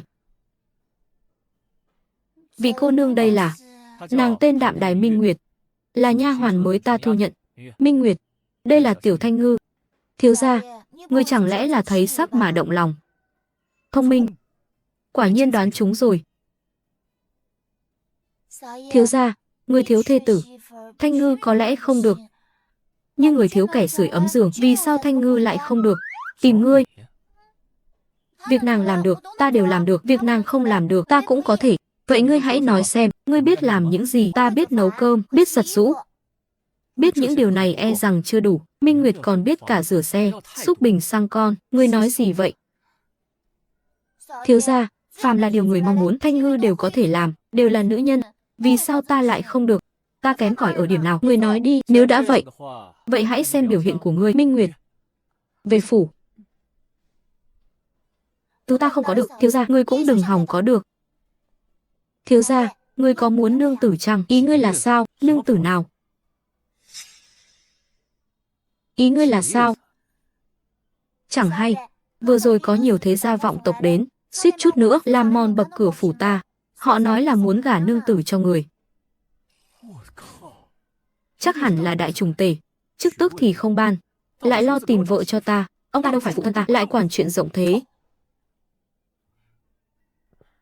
Muội nhi, mấy ngày tới, con hãy tìm cơ hội gặp Trần Yến. Tam công tử của nhà họ Vi đã hẹn với con đến Hành Dương lâu dự tiệc rồi mà, gặp tên tử tù đó làm gì? Hôn ước? Chỉ cần hắn chết, chẳng phải sẽ được giải trừ sao? Ai nói phải giải trừ? Ai nói hắn là tử tù? Con mau đi gặp hắn đi. Hiện tại tân trạch của hắn ở góc đông nam cạnh Hoàng Thành. Con hãy đi gặp hắn, bàn bạc lại cùng hắn ngày thành hôn của hai con. Phụ thân, chẳng lẽ có chuyện gì xảy ra? Người trước đây chẳng phải khinh thường hắn lắm sao? Sao bỗng dưng lại đổi ý? Con ở trong khuê phòng, có lẽ không hay biết trời bên ngoài đã đổi thay. Hắn tiền đồ sán lạn, không thể lường trước được. Nhưng ngày đó hủy hôn, chúng ta đã xé toang mặt nạ. Nếu muốn hòa hảo như xưa, tiếp tục giữ hôn ước, e rằng chẳng dễ dàng gì. Thằng nhóc Trần Yến kia, chẳng biết gặp vận may chó ngáp phải rồi nào, vào thiên lao tử ngục. Không những thoát hiểm trong gang tấc, mà còn được đại trùng tể nâng đỡ, trọng dụng. Thì đã sao? Thì sao ư? Trở thành binh kính tư, đại chu tước trưởng kính sứ, nắm giữ trong tay quyền sinh sát đối với văn võ bá quan Hoàng Thành. Chẳng bao lâu nữa sẽ nổi lên một trận phong ba huyết vũ.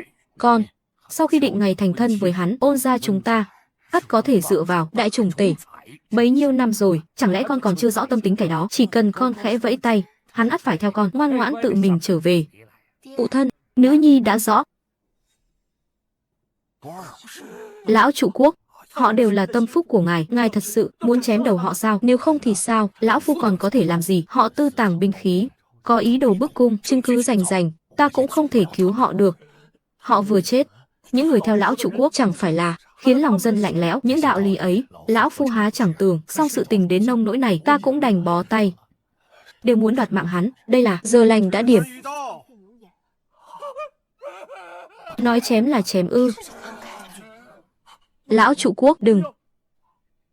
Đừng mà, đừng. Hành hình.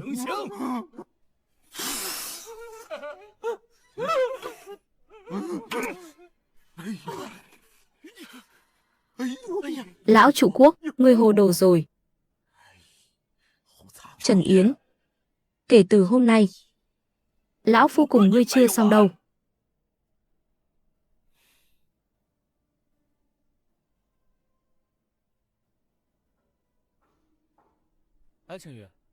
Mau thu hồi sớ, cầu hôn cho ta. Ta muốn kén vợ rồi. Vâng.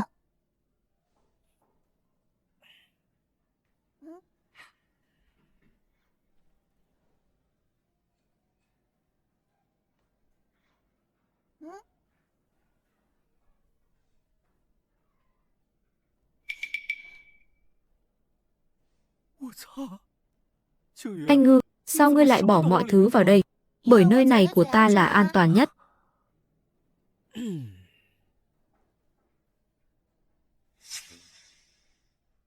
Anh Ngư, ngươi đang làm gì vậy?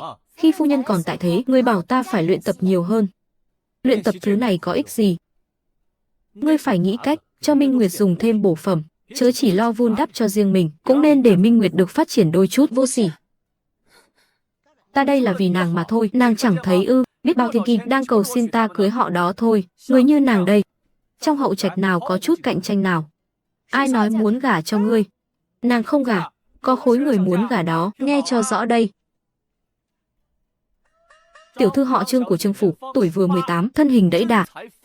Gia tộc này khả năng sinh quý tử rất cao. Dương gia tiểu thư, tuổi 17 xuân sắc, da trắng nõn nà, dung mạo tuyệt trần. Vị này thật lợi hại. Trần gia tiểu thư, xuất thân thư hương, thuê các danh giá.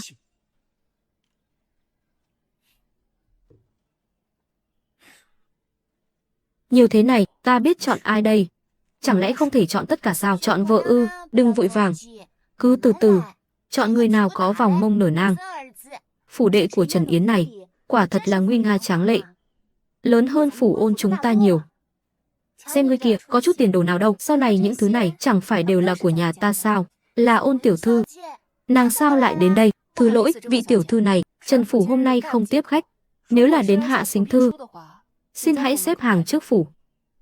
Mắt chó của ngươi mù rồi sao? Ngươi có biết người ngươi đang cản là ai không? Chính là vị hôn thê mà Trần Yến Hằng mơ ước, đại tư kho của Địa Quan phủ, tiểu thư của Ôn đại nhân, lại là chủ mẫu tương lai của phủ ngươi.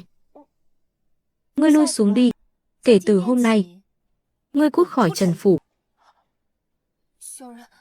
Ôn tiểu thư, không phải đã từ chối thiếu gia nhà ta rồi sao? Sao còn dám đến nhà chúng ta? Đồ vô giáo dưỡng, đuổi chúng ra ngoài cho ta. Vâng.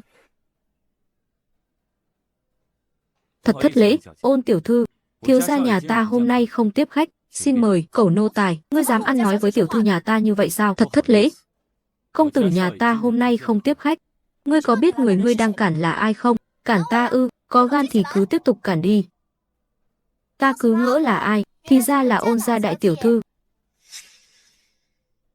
Ngươi chẳng phải đã dùng bỏ công tử nhà ta rồi sao? Sao còn mặt mũi đến đây, còn dám tự xưng là chủ mẫu tương lai của Trần phủ ta? Ngươi dám ăn nói với tiểu thư nhà ta như vậy sao? Ngươi chỉ là một hạ nhân, sao dám đối xử với chủ nhân như vậy? Còn có quy củ hay không? Chủ nhân, nàng ta chỉ là chủ tử của ngươi chứ đâu phải người của Trần phủ ta. Ta nghĩ giữa chúng ta có hiểu lầm gì chăng? Trần Yến đâu? Ta muốn gặp hắn.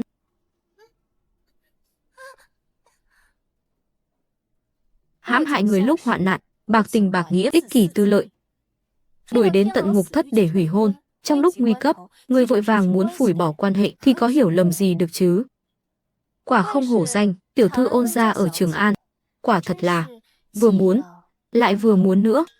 Tên hỗn Trần Yến này, sao cái gì cũng nói ra ngoài vậy? Ngươi lại là ai? Nàng là nha hoàn ấm giường của thiếu gia nhà ta. Ngươi... Ta là ai không quan trọng.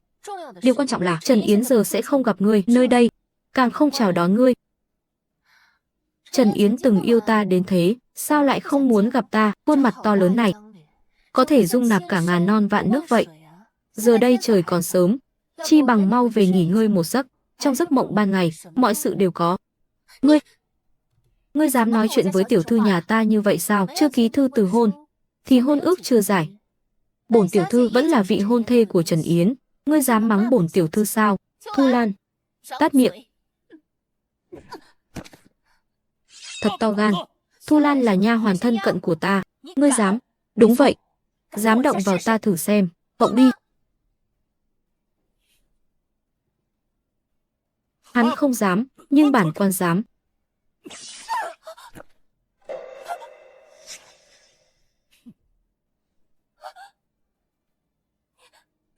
Ngươi dám giết nha hoàn của ta? Chó điên cắn cản. Nếu nàng ta muốn chết, ta sẽ cho nàng ta được toại nguyện. Còn ngươi có muốn chết không? Ngươi nói gì? Ta hỏi ngươi có muốn chết chăng? Nếu ngươi muốn chết, ta cũng có thể tiễn ngươi một đoạn. Trần Yến, ngươi sao lại vô tình bạc nghĩa đến vậy, lại còn muốn giết ta? Hiện giờ ta được đại chủng tể trọng dụng, quyền hành ngút trời. Đừng nói giết ngươi, dù là giết cha ngươi, ta cũng chẳng hề nhíu mày. Xem ra trong thiên lao, hắn đối với việc ta hủy hôn lòng còn vướng bận, mới nổi giận đến vậy. Vậy ta chỉ cần khéo léo an ủi, hắn ắt sẽ siêu lòng.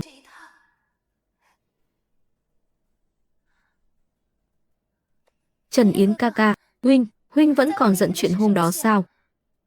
Thiếp và phụ thân cũng là bị thế cục ép buộc. Thiếp chẳng phải đã đến đây để bàn chuyện hôn sự sao?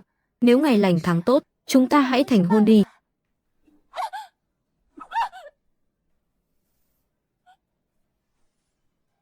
Ngươi tưởng ngươi chỉ cần mở miệng thì lời nào cũng đúng sao? Một lần bất trung, Trần Yến ta vĩnh viễn không dùng. Còn muốn cùng ta bàn chuyện hôn ước? Mơ tưởng. Cút. Phụ thân ta biết ăn nói sao đây? Ngươi sao lại đối xử với ta như vậy? Từ nay về sau, bất luận ngươi dùng thủ đoạn gì, ta cũng sẽ không tha thứ cho ngươi nữa.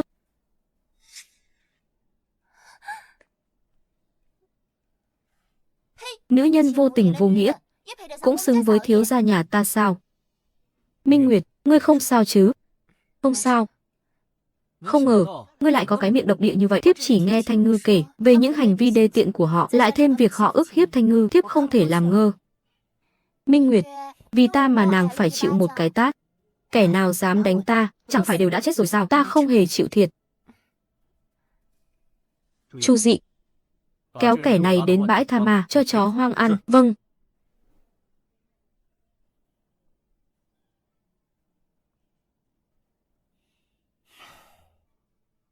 Nếu đã không chọn được người thích hợp, anh Ngư, ngươi hãy tùy ý chọn cho ta 10 tiểu thư. Ta muốn cưới 10 người. Cái gì? Ngươi muốn cưới 10 phu nhân? Sao vậy? Ta nghe nói vui đùa quá độ không tốt cho thân thể. Sao ngươi biết? Minh Nguyệt nói với ta.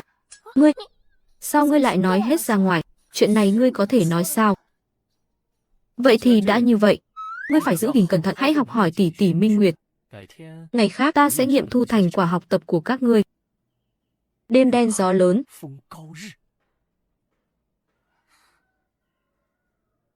Ngươi mang ta về, chẳng phải là vì điều gì? Thái Dương, ánh mắt và lời nói ẩn ý của ngươi chẳng lẽ còn chưa đủ rõ ràng sao? Có thể vào trong trước được không? Sao ngươi lại còn vội vã hơn cả ta vậy? Vậy câu tiếp theo của ta chính là lúc giết người. Ngươi đã hiểu lầm rồi. Tắm rửa xịt nước hoa úp lồng bàn đợi ta trở về. Đi thôi. Ngươi thật vô sỉ. Ngươi còn dám cười ư?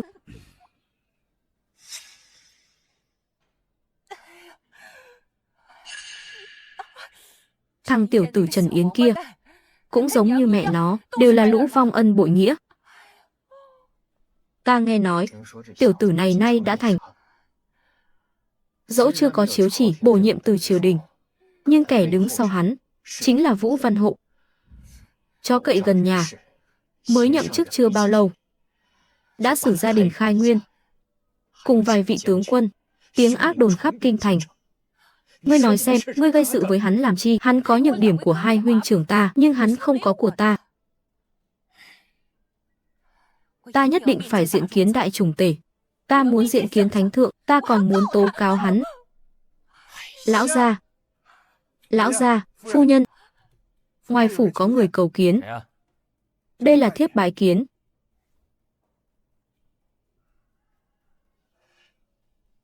Chu tước trưởng kính sứ, cầu kiến. Chu tước trưởng kính sứ ư? Chẳng phải là Trần Yến đó sao? Không gặp. Người nhà nào đoan chính lại cầu kiến vào đêm khuya? Dì Dượng.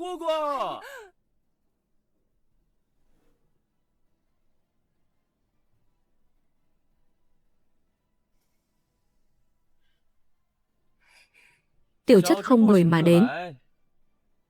Mong dì Dượng chớ trách. Trần Yến này. Dượng. Nói ra thì cháu cũng đã lâu không đến rồi. Thật là nhớ nhung không xiết. A Yến, con đã đến rồi. Cớ sao lại dẫn theo nhiều người như vậy? Kẻ không biết, con tưởng con đến đây để làm gì? Để bắt giữ Dượng con nó. A Yến, chuyện này không nên đùa cợt đâu. Dượng con sức khỏe không tốt, không chịu nổi kinh sợ đâu. Xin hãy yên lòng. Chúng ta đều là người một nhà. À phải rồi, cô đâu? Ta đến bái kiến. Sao chẳng thấy người đang dưỡng? À không, người đang tĩnh dưỡng.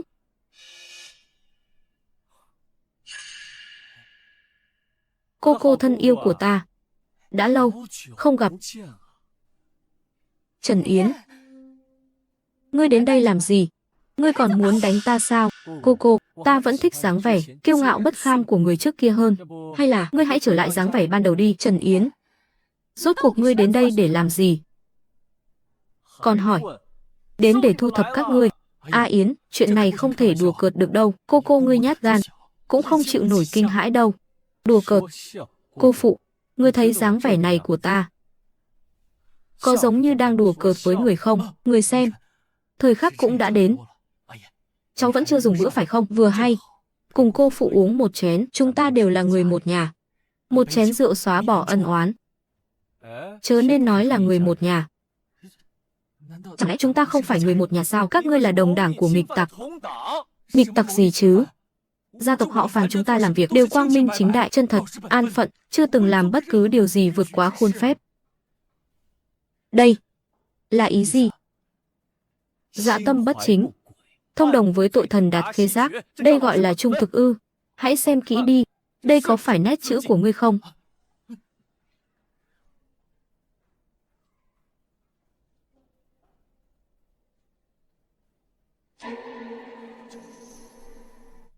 Sao có thể như vậy? Sao có thể? Sao có thể? Sao có thể? Ta làm việc vẫn luôn cẩn trọng, lần vượt phép lớn nhất chính là cùng đồng liêu. Ta chỉ từng một lần ghé tiểu lầu, làm sao ta có thể thông thư với Đạt Khê Giác? Ta cùng hắn đối thoại cũng chưa quá 5 lần. Quả nhiên là nét chữ của ngươi. Ông, ngươi nhát gan hèn nhát như vậy. Dù ta có cho ngươi 10 lá gan, ngươi cũng chẳng dám làm chuyện tày trời này. Trần Yến. Là ngươi, Trần Yến. Là ngươi giở trò quỷ, đúng không? Thật hoan uổng thay, những việc này đều là hư vô cả. Cô, ngươi đã từng nghe câu này chưa? Kẻ vu oan cho người, họ còn rõ hơn chính người. Rằng người hoan uổng đến nhường nào. Ngươi vô sỉ, ngươi hỗn đản. Phi, đa tạ lời khen, cháu trai nhất định sẽ cố gắng, không ngừng nghỉ. Trần Yến, chẳng lẽ phải tuyệt tình đến thế sao? Ngươi há chẳng phải cũng vậy ư?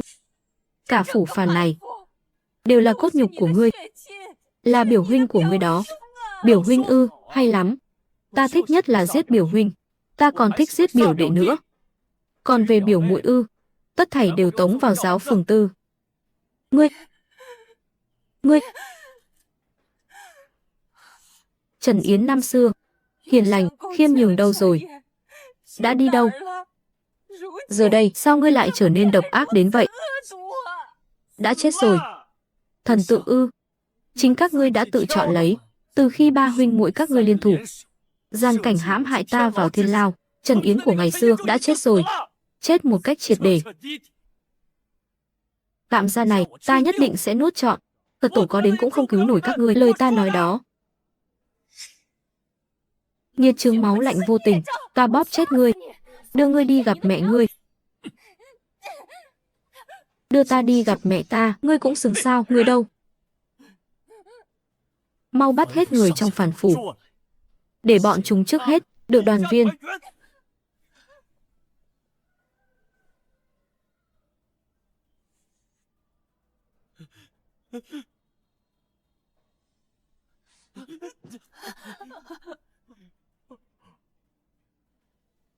A Yến, người phàm đâu phải thánh hiền, ai mà chẳng có lúc lầm lỗi. Chúng ta đã biết lỗi rồi, ngài có thể giơ cao đánh khẽ, ban cho chúng ta một cơ hội để sửa đổi lỗi lầm không?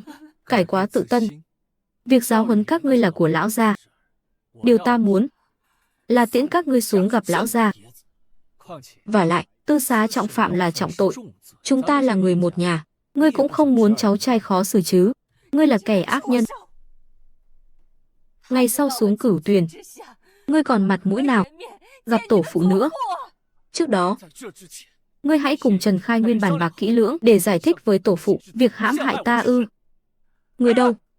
Toàn bộ phủ họ Phàn đều giải vào Minh Kính Tư. Biểu đệ, ta không muốn chết. Xin hãy tha cho biểu huynh. Ca ca, ta cũng không muốn chết, ta cũng không muốn chết. Không muốn chết ư? Được.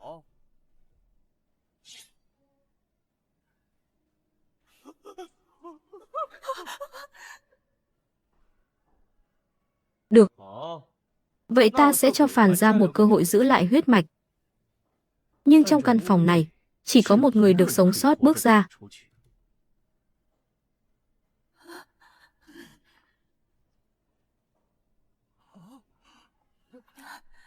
Việc này phải làm sao đây?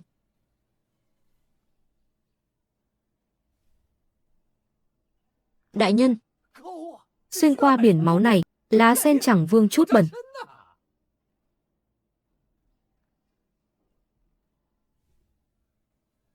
Lão gia, cơ hội sống sót này, xin hãy để lại cho con cháu. Năm xưa, gia tộc họ Trần các ngươi vì sao lại cấu kết với ác ma này? Liệt tổ liệt tông. Chẳng lẽ gia tộc họ Phàn ta thật sự phải suy tàn từ đây sao?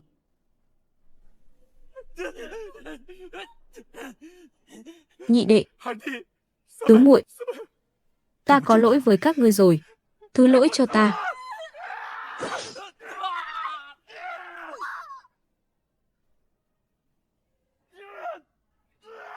Cha của nhà họ Phàn thật tuyệt, mang hết về đi. Vâng, đại nhân.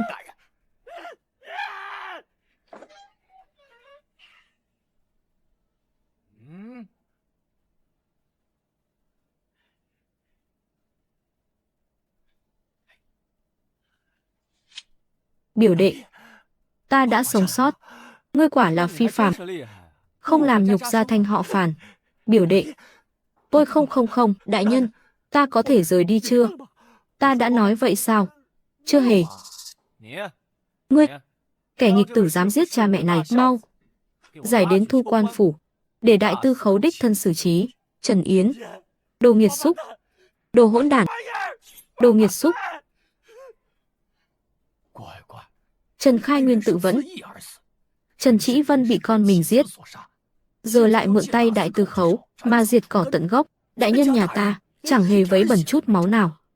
Đại nhân, cao minh thay, đầu óc ngài thật tinh tường quá đỗi. Rốt cuộc là làm sao mà nên nỗi? Thì ra thiếu gia đã đợi hắn ở đây. Chẳng lẽ không phải ngươi tưởng ta sẽ để lại một mối họa ngầm cho mình sao? Trần Yến, ngươi sẽ không được chết tử tế, dù ta có hóa thành lệ quỷ, ta cũng sẽ không tha cho ngươi. Ngươi tốt chẳng sống lâu, họa hại lưu ngàn năm. E rằng phải khiến ngươi thất vọng rồi. Theo lệ thường đã định, huynh đệ hãy tịch thu gia sản, cứ lấy đi. Tạ ơn đại nhân. Trần Yến, tiểu hoại đản, hãy đem thi thể bên trong đến phủ Ngụy Quốc công cho ta, và đem mọi chuyện hôm nay thuật lại tường tận. Ngoài ra, hãy nhắm vào tất cả quan viên của Đại Trùng Tể, tất thảy đều bị khép tội, tư thông đạt khê giác, tịch biên gia sản, tống giam ngục thất. Dạ, đại nhân. Hay lắm, Trần Yến ngươi hay lắm. Đại tư khấu, đại tư đồ đến yết kiến. Mau mời vào. Đại tư đồ của ta, có chuyện gì khiến ngươi ưu sầu đến vậy? Chẳng phải là tên Trần Yến đó sao? Hắn quả thực có chút tài năng, vừa rồi khiến lão phu tổn thất, chưa kể tâm phúc ái tướng. Đêm qua, chỉ trong một đêm lại còn hơn 10 vị đại thần triều đình bị giam. Nay chứng cứ đã rõ ràng, ta nên xử trí ra sao đây? Hắn đây là mượn đao giết người, muốn kéo ngươi vào vòng xoáy. Đạo lý này ta há chẳng biết sao. Lão phu cũng có một kế, có thể giúp ngươi ném đi củ khoai nóng bỏng tay này, đó là đại tư đồ. Ngươi quả có diệu kế.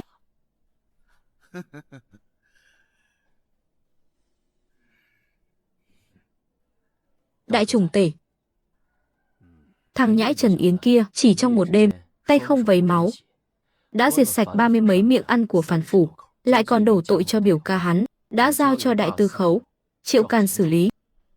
Thằng nhãi này thủ đoạn thật tàn độc. Không chỉ vậy, hắn còn đem các quan viên đối địch với ngài, lấy tội danh mưu nghịch, toàn bộ bắt giữ quy án, giao cho đại tư khấu Triệu Càn xử lý. Hành động nhanh chóng vậy sao? Giao cho Triệu Càn cũng được vậy, khiến trăm quan và Triệu Càn ly tâm ly đức, nhưng làm vậy e rằng quy trình có sai sót chăng? Thần hạ muốn bẩm báo chính là việc này. Chỉ trong một đêm, kinh thành hỗn loạn cả. Thần hạ lo rằng sau việc này, trăm quan sợ hãi sẽ liên kết với Độc Cô Triều cùng Triệu Càn, chu diệt Thiên Quan phủ ư? Xem ra chúng ta đã quá đề cao hắn, dám không tuân vương mệnh, tự tiện hành động. Truyền hắn đến gặp ta. Chu Tước trưởng kính sứ đang đợi ngoài cửa. Vâng. Đại Chu Tước trưởng kính sứ Trần Yến đến phục mệnh, tham kiến Đại Trùng Tể, tham kiến đốc chủ. Nghe nói hôm qua ngươi đã đến Phàn phủ xử lý cả nhà cô ngươi, xem ra chẳng có gì có thể giấu được Đại Trùng Tể. Đúng là như vậy. Đã xử lý thì cứ xử lý đi. Người đàn bà đó đã buông lời bất kính với mẫu thân ngươi, quả đáng chết. Ngoài ra, ngươi còn làm những gì nữa? Hãy khai thật đi. Thần còn hạ lệnh bắt giam tất cả quan viên, những kẻ đã nhắm vào ngài. Ngươi cho rằng nước cờ này của ngươi rất cao tay sao? Không dám nói là cao tay, nhưng cũng khá đắc lực vậy. Tông, đắc lực. Ăn nói ngông cuồng. Ngươi có hay chăng, bước đi này sẽ đẩy phe cánh của bổn vương vào thế vạn tiễn xuyên tâm. Không phải vậy. Hạ thần làm vậy chỉ khiến quyền lực của đại trùng tể bao trùm khắp 6 phủ. Triệu Kiên bạo bệnh, không thể 3 ngày sau dám trảm các phản tướng như Sở Kiêu Phong đã dâng thư xin từ chức đại tư khấu, tịnh dưỡng tại gia. Đại tư đầu cùng, chư vị văn võ quan viên liên danh thượng tấu chức vị hình điển khuyết chống, e rằng thiên hạ đại loạn, đồng lòng tiến cử đốc chủ Minh Kính Tư cất chỉ mại làm đại tư khấu tân nhiệm.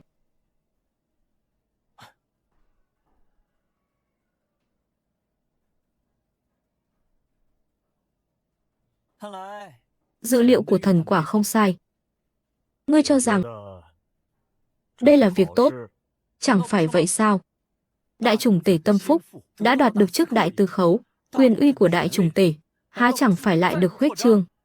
Theo ý bản vương, thật là sai lầm quá đỗi. Đại chu luật, Minh Kính Tư, đại tư khấu không thể kiêm nhiệm cả thảy. Nếu ta rời khỏi Minh Kính Tư, đại trùng tể sẽ mất đi tai mắt tại kinh thành. Triệu Kiên bao năm giữ chức đại tư khấu, quan lại dưới trướng đều là người của lão, ta khó lòng điều động.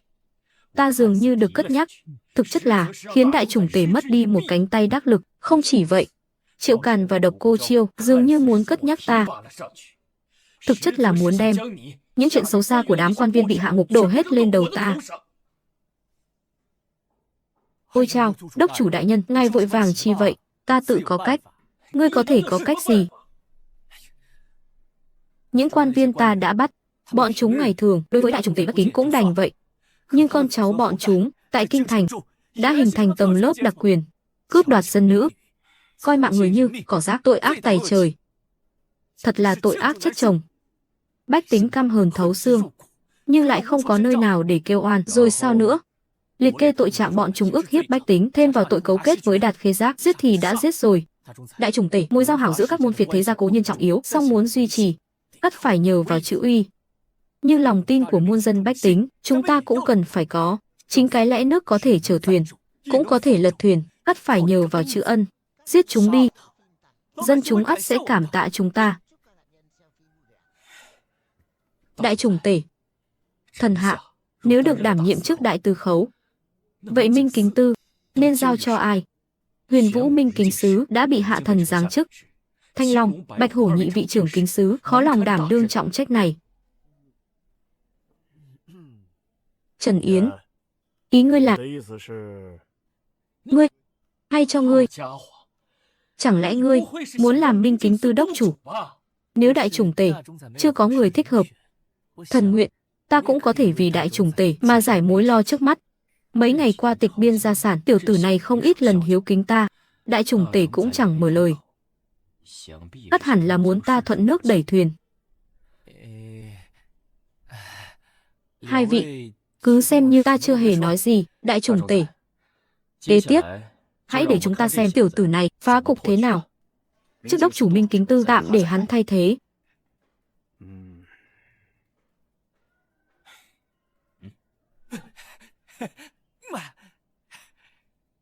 Thế này, ta sẽ có thêm nhân lực, ta sẽ tịch thu được nhiều gia sản hơn. Đa tạ đại trùng tể, đa tạ đại tư khấu đề bạt. Sau này thần hạ định sẽ cúc cung tận tụy, chết mới thôi. Thần hạ định sẽ vì đại trùng tể mà dốc hết lòng chung. Bổn vương không thích những lời sáo rỗng này, ngoài việc nghe êm tai vô dụng. Được, nịnh hót lại thành ra vỗ mông ngựa. Bổn vương vẫn thích. Ngươi làm việc thực tế. Hiện giờ bổn vương có một việc khó khăn, cần ngươi dốc hết sức mình. Đại trùng tể, ngài có gì phân phó? Mộ Dung Hạo, ngươi biết chứ? Đó chẳng phải là phế đế Tiền Yên sao? Hắn còn sống một ngày, họa hoạn sẽ không dứt một ngày. Những kẻ có ý đồ bất chính muốn dùng người ấy làm cớ khôi phục xã tắc nước Yên. Ý của đại trùng tể là đại trùng tể không cần che giấu. Phế đế vừa chết, những tàn dư Tiền Yên ấy sẽ không còn cớ để phục quốc nữa. Nếu có thể, thần sẽ đi làm. Như vậy, kế hoạch của thần cũng coi như viên mãn. Ý là viên mãn đó, ngươi muốn làm thế nào? Việc này nếu chẳng vẹn toàn, đại chủng tể ắt sẽ mang tiếng xấu muôn đời. Ta chỉ muốn biết ngươi định liệu ra sao, cũng biết việc này khó khăn. Nếu đã khó khăn, cứ để hắn già chết đi. Có thể làm, dĩ nhiên có thể làm, phế đế đáng là gì? Kế sách giết rồng ta có đến 9 cách. 9 cách? Ngươi chắc chứ? Chắc chắn, nếu cần. Thần nguyện vì đại chủng tể mà phân ưu, việc này chẳng dễ dàng. Nếu có bất kỳ điều gì cần, bổn vương sẽ hết lòng ủng hộ. Thần hạ, quả thực cần. Thỉnh cầu đại chủng tể một vật. Kể từ hôm nay, Chu Dị làm Chu Tước vệ trưởng kính sứ, Lý Thản làm Huyền Vũ vệ trưởng kính sứ. Ngoài ra, Bạch Hổ, Thanh Long hai vị trưởng kính sứ cũng đều do bổn đốc tiết chế. Vâng, đốc chủ. Chúng ta cùng vì đại chủng tể mà tận trung tận lực. Chết rồi mới thôi. Cúc cung tận tụy. Chết rồi mới thôi. Phạm nhân ngài muốn đã được áp giải đến. Lão Hủ bái kiến Trần đốc chủ. Lão Hủ oan uổng quá. Bổn đốc biết ngươi oan uổng. Gọi ngươi đến đây chính là có một cơ duyên có thể thay đổi vận mệnh cả gia tộc ngươi. Muốn ban cho ngươi. Tính cách của bổn đốc, ngươi hẳn đã nghe danh rồi chứ. Đốc chủ minh sát thu hào, tra án chưa từng sai sót.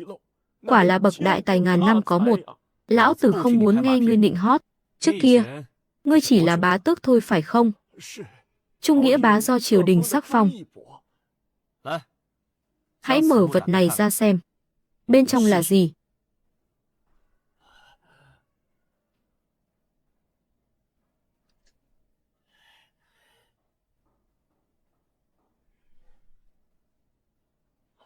Đây là chiếu thư sắc phong của triều đình. Trung nghĩa hầu. Đại nhân đây là ý gì? Chỉ cần ngươi tại chỗ trống này, ký tên của mình vào, ngươi, Tiền Bình, chính là Trung nghĩa hầu mới được sắc phong, thế tập võng thế. Con cháu ngươi cũng sẽ nhập chức Minh Kính Tư do bản đốc tự mình bồi dưỡng đề bạt. Đại gia tể hứa cho nhà ngươi vinh hoa phú quý.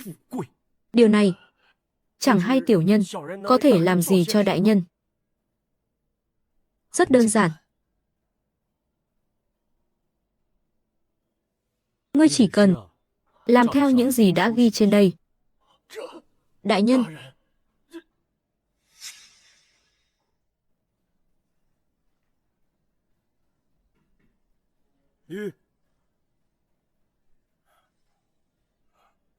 Ta xem như là đã thoát khỏi lồng giam này. Ngươi chính là cháu của Trần Hổ, con của Trần Thông Uyên. Bẩm bệ hạ. Quả là cháu của Trần Hổ. Trần Hổ lão trụ quốc, quả là một đại trung thần. Cái tên cẩu hoàng đế tiền triều này dám giăng bẫy ta. Hạ thần cũng là trung thần của đại chu mà. Vậy thì ta chúc ngươi bước bước thăng tiến. Bệ hạ, hạ thần xin tiễn người đến đây.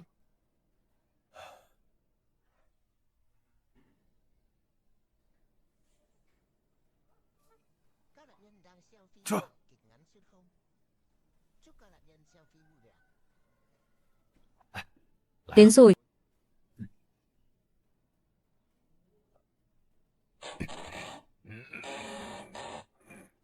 Giúp một tay đi.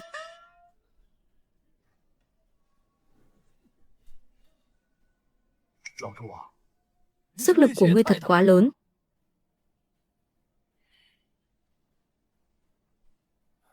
Tiền Khanh, sao không đi nữa? Trung nghĩa hầu, tiễn cựu hoàng Tiền Yên. Thiên. Cái gì?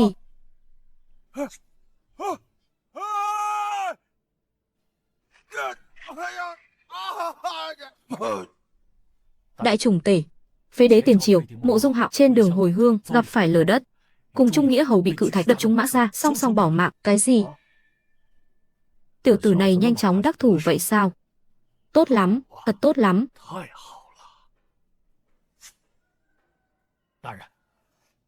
Sự tình đã ổn thỏa.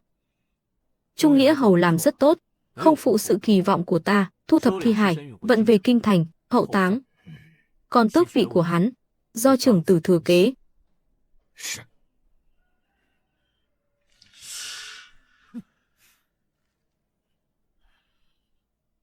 Bọn chúng rốt cuộc đã ra tay. Chẳng dùng thuốc độc, cũng chẳng dùng đao kiếm, bệ hạ băng hà vì sạt lở. Ắt hẳn là đại trùng tể đã sai Trần Yến làm việc này, không còn bệ hạ nữa. Vậy sau này chúng ta sẽ mất đi chỗ dựa, chúng ta sẽ không còn danh chính ngôn thuận nữa. Chẳng lẽ chúng ta đã bại? Vẫn còn một nước cờ. Bọn chúng đã vu cáo bao nhiêu quan viên, cùng thư tín mưu phản của Đạt Khê Giác. Hơn 10 vị quan đã bị giam vào ngục, đều là tội chết Chu Di tam tộc. Tất Trì Tẩm sẽ dám chảm. Một khi đã vậy, Vũ Văn Hỗ trên triều đình sẽ mất đi căn cơ. Bách quan sẽ đứng về phía chúng ta. Nhưng bệ hạ, trong hơn 300 năm qua, triều đại đổi thay, bao vương triều sụp đổ, duy chỉ có những thế gia vọng tộc như chúng ta vẫn trường tồn đến nay. Hoàng đế là ai, nào còn quan trọng nữa, ngươi hiểu chăng? Đại tư đồ, chúng ta nguyện theo ngài. Ngài nói tiếp theo, phải làm gì? Tổ chức 200 thân vệ, làm giả bài lệnh Minh Kính Tư. Bọn chúng bắt người, chúng ta cũng bắt người. Bọn chúng tịch thu gia sản, chúng ta cũng tịch thu gia sản. Tuyệt diệu. Như vậy thì lấy giả làm thật. Tiếng xấu này sẽ đổ lên đầu Vũ Văn Hộ. Tuy nhiên, ta lại lo ngại Trần Yến kia. Sau khi vào Minh Kính Tư, mỗi bước đi đều vượt ngoài dự liệu của chúng ta. Vậy phải làm sao? Ta tự có cách.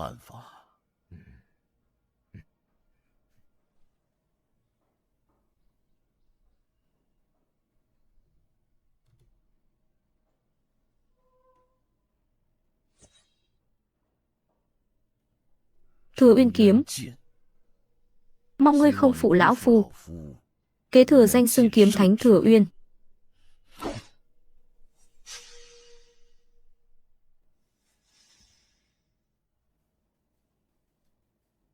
Trời đã tối rồi, sao Chu Dị còn phơi nắng chẳng hay, hắn ta vốn thích phơi nắng. Có người. Khoan đã. Hai người hãy ở trong phòng, ta sẽ ra xem xét.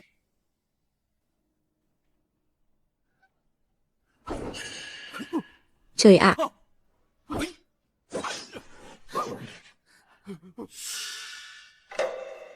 Trần Yến, hãy chịu chết đi.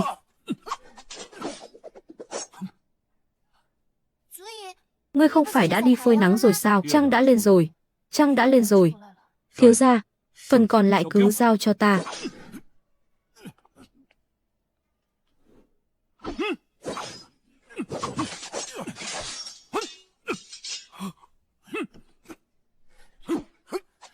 Trần Yến, hôm nay ngươi may mắn thoát chết, lần tới ta nhất định sẽ đoạt mạng chó của ngươi. Thiếu gia, ngươi có sao không? Không sao. Không sao. Hắn không sao, chỉ là chân mềm nhũn thôi. Suýt nữa thì mất mạng.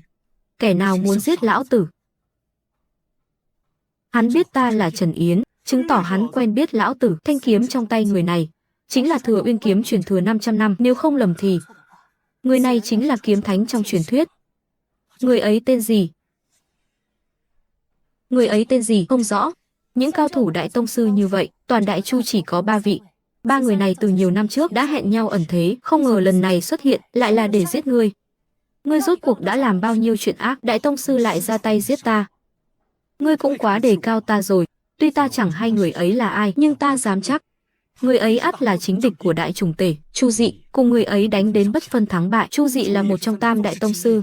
Đại tông sư đều là Hạc Phát Đồng Nhan, nhưng dựa vào vài manh mối có thể tìm ra người này.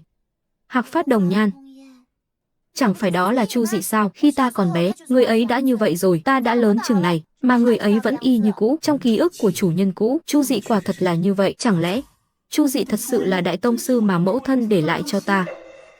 Chu Dị,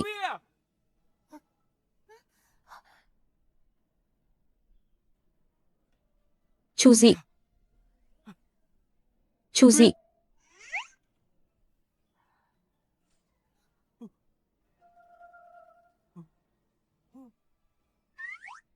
Chu Dị, ngươi định làm gì vậy? Điện. Chu Dị. Chu Dị, ngươi có sao không? Điện. Điện là chi? Chẳng phải điện vốn ở trên 9 tầng mây sao? Điện. Điện.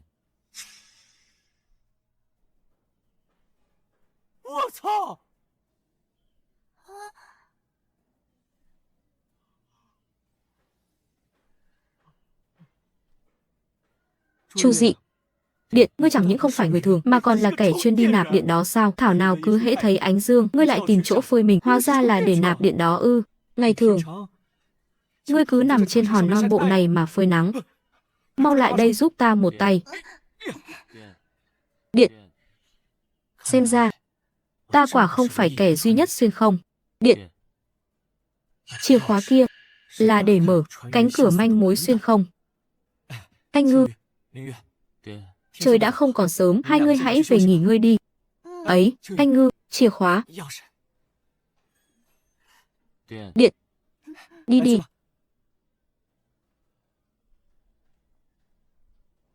Chìa khóa này là tìm thấy trong viện này. Mở cánh cửa manh mối này, ắt hẳn cũng tại viện này.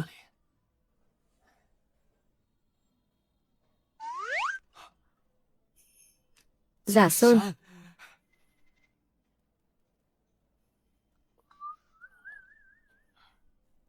Giả Sơn.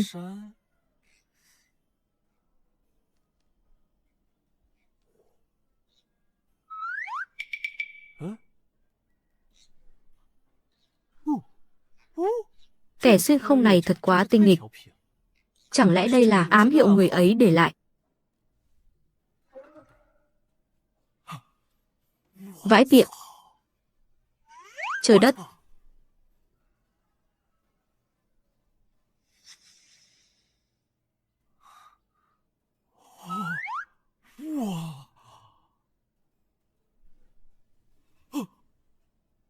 Vãi tiện. Vãi tiện. Nơi đây xem ra đã từ rất lâu không có ai đặt chân đến, nhưng nơi này cũng chẳng giống trốn để ta xuyên không trở về. Đây chỉ là một kho vũ khí mà thôi.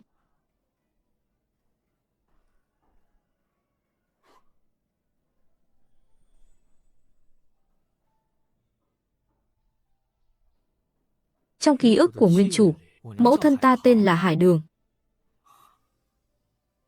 Đây chẳng phải là hình ảnh mẫu thân lúc còn trẻ sao? Mẫu thân ta cũng là người xuyên không. Khu vườn này thuộc về Vũ Văn Hộ. Bởi vậy, người và Vũ Văn Hộ ắt hẳn có mối liên hệ mật thiết.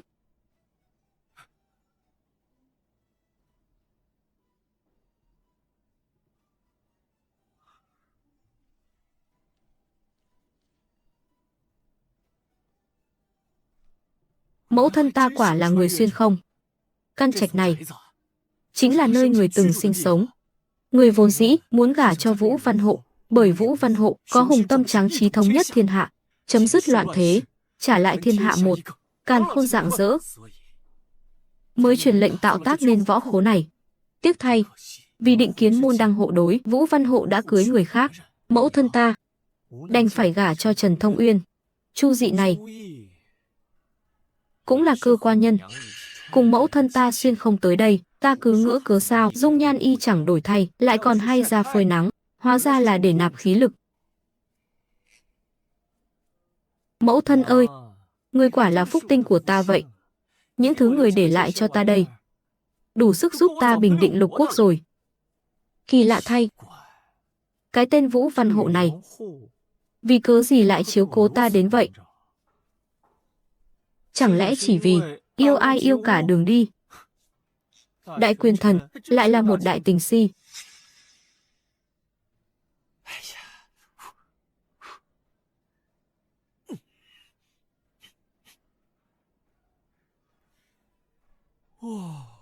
Chẳng trách Thanh Ngư cứ liếc nhìn mãi. Thì ra Thanh Ngư từ nhỏ đã được mẫu thân ta rèn luyện. Chính là luyện thương pháp này.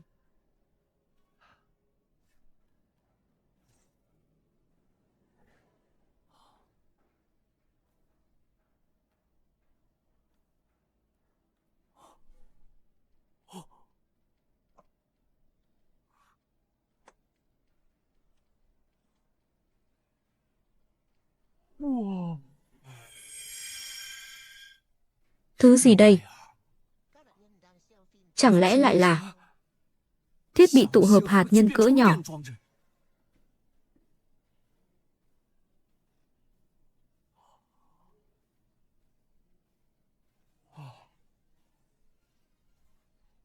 Dùng cho Chu Dị.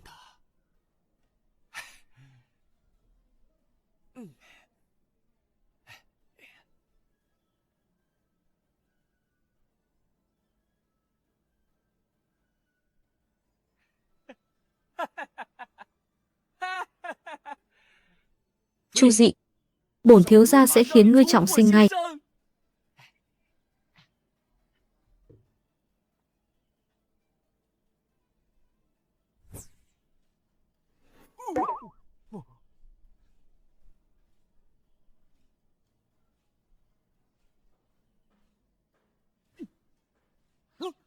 Này, Chu Dị, lão tử cứu ngươi về, ngươi lại tự mình xuyên không trở về, chẳng thèm để ý lão tử nữa sao? Đáng ghét. Không ngờ bên cạnh tiểu tử này lại có một đại tông sư. Đúng là mạng lớn. Hay lắm. Ngươi dám đuổi theo ta, ta tới để lấy mạng ngươi. Thật là khoác lác. Từ khi nào mà ngươi trở nên lợi hại đến thế? Mạng đền mạng đi. Mau, mau ngăn hắn lại.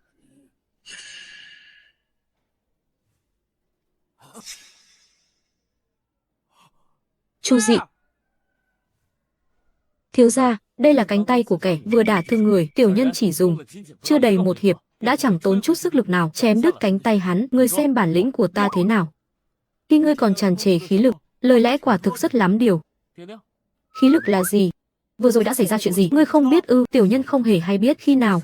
Đã xảy ra chuyện gì chứ? Tên nhãi này chẳng còn nhớ lấy một điều gì. Cung đình ngọc dịch tử. Thiếu gia muốn dùng rượu sao? Xin đợi cho một lát. Ngươi đâu rồi? Lại hết rồi. Thiếu gia, rượu đã đến. Ngươi tìm được ở đâu? Trong cung. Tiểu tử này chẳng lẽ không biết mình là người máy sao? Khác biệt so với trước đây là trước kia trầm mặc ít nói, nay lại trở thành kẻ lắm lời. Tuy nhiên, trước kia là do hết điện phải tiết kiệm điện năng, giờ đây có lò phản ứng hạt nhân thu nhỏ, nói nhiều hơn một chút cũng là lẽ thường. Này, Chu Dị à, chưa lệnh ta, chớ có khinh cử vọng động, đã rõ. Kẻ hèn này từ nay sẽ tuân lệnh thiếu gia. Ngươi giờ hãy về nghỉ ngơi đi. Nhớ kỹ, đừng bay nữa. Hãy đi bộ. Thiếu gia. Vốn dĩ ta cảm thấy khó mà tra ra kẻ chủ mưu này, nhưng có đoạn cánh tay này, việc điều tra sẽ dễ dàng hơn nhiều.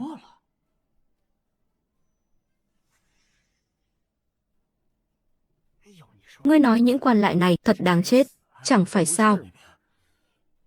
Vũ Văn Hộ muốn đùn đẩy củ khoai nóng bỏng tay này cho ta, nay chính hắn phải nếm mùi quả đắng rồi. Đại tư đồ, cũng nhờ có ngài, ta tuy mất đi chức đại tư khấu, nhưng đổi lại chúng ta đã thu phục được lòng dạ bách quan. Đây quả là một cuộc giao dịch hời. Sau màn kịch này, chúng ta đã chiếm được nhân tâm nơi triều đình, liền có thể dâng sớ tâu lên ấu đế và thái hậu. Đàn Hạc huynh đệ nhà Vũ Văn Hộ, kịch hay bắt đầu rồi.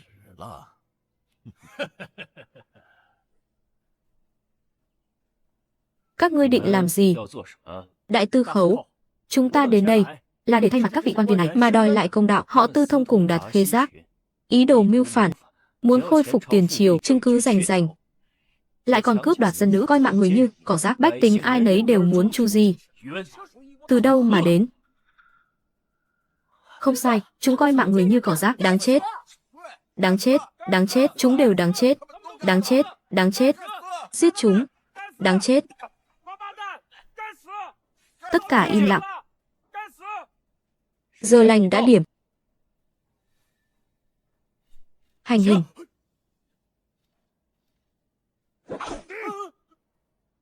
Giết hay lắm, giết hay lắm, giết hay lắm. Đại trùng tể vạn tuế, đại trùng tể vạn tuế, đại trùng tể vạn tuế. Nếu đã đại trùng tể vô tình vô nghĩa đến vậy, tùy tiện chém giết quan viên thì đừng trách chúng ta trở mặt. Chư vị, trở mặt thế nào đây?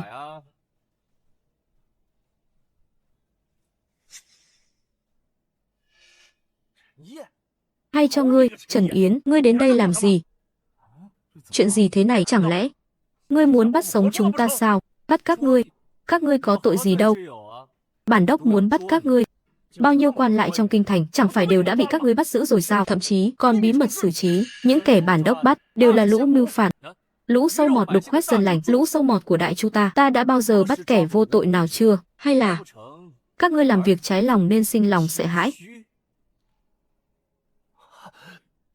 Những thứ này đều là bằng chứng các ngươi tư thông với tội thần Đạt Khê Giác.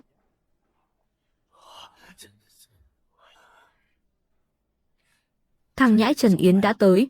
Thằng nhãi này e rằng lại muốn ra tay với bá quan. Một khi chúng ra tay, chúng ta bắt được những quan viên nó, đương nhiên chúng ta cũng phải ra tay. Như vậy, bá quan sẽ sinh lòng kính sợ Vũ Văn Hổ, từ đó quy phục chúng ta. Kẻ đêm qua chặt đứt cánh tay ta cũng ở đây, nếu không, ta nhất định có thể giết hắn trong vô hình, nhưng ta không thể ra tay. Nhưng Triệu Kiền có thể. Triệu lão, thân vệ có ở gần đây chăng? Có. Đại tư đồ có điều chi sai bảo. Chốc nữa, hễ Trần Yến vừa động thủ, ngươi hãy lập tức truyền lệnh cho đám thân vệ đang cải trang, xông thẳng vào trong, giết sạch Trần Yến cùng 2 tên hộ vệ bên cạnh hắn. Tuân lệnh.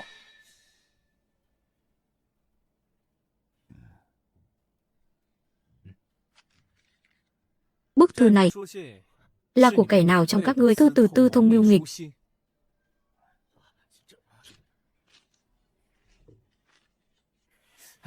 Sắc trời chẳng thuận, nhìn chẳng rõ chi cả.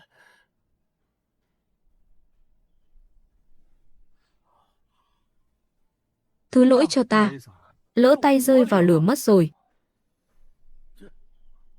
Hắn có ý gì đây? Tuổi còn trẻ mà mắt mũi đã kém cỏi đến thế sao? Thằng nhãi này lại đang giở trò quỷ gì nữa đây, chẳng hay biết gì cả.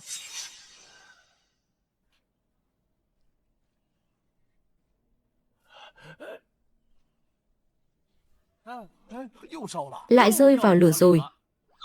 Việc này biết tính sao đây? Lại thiêu mất một phòng nữa rồi.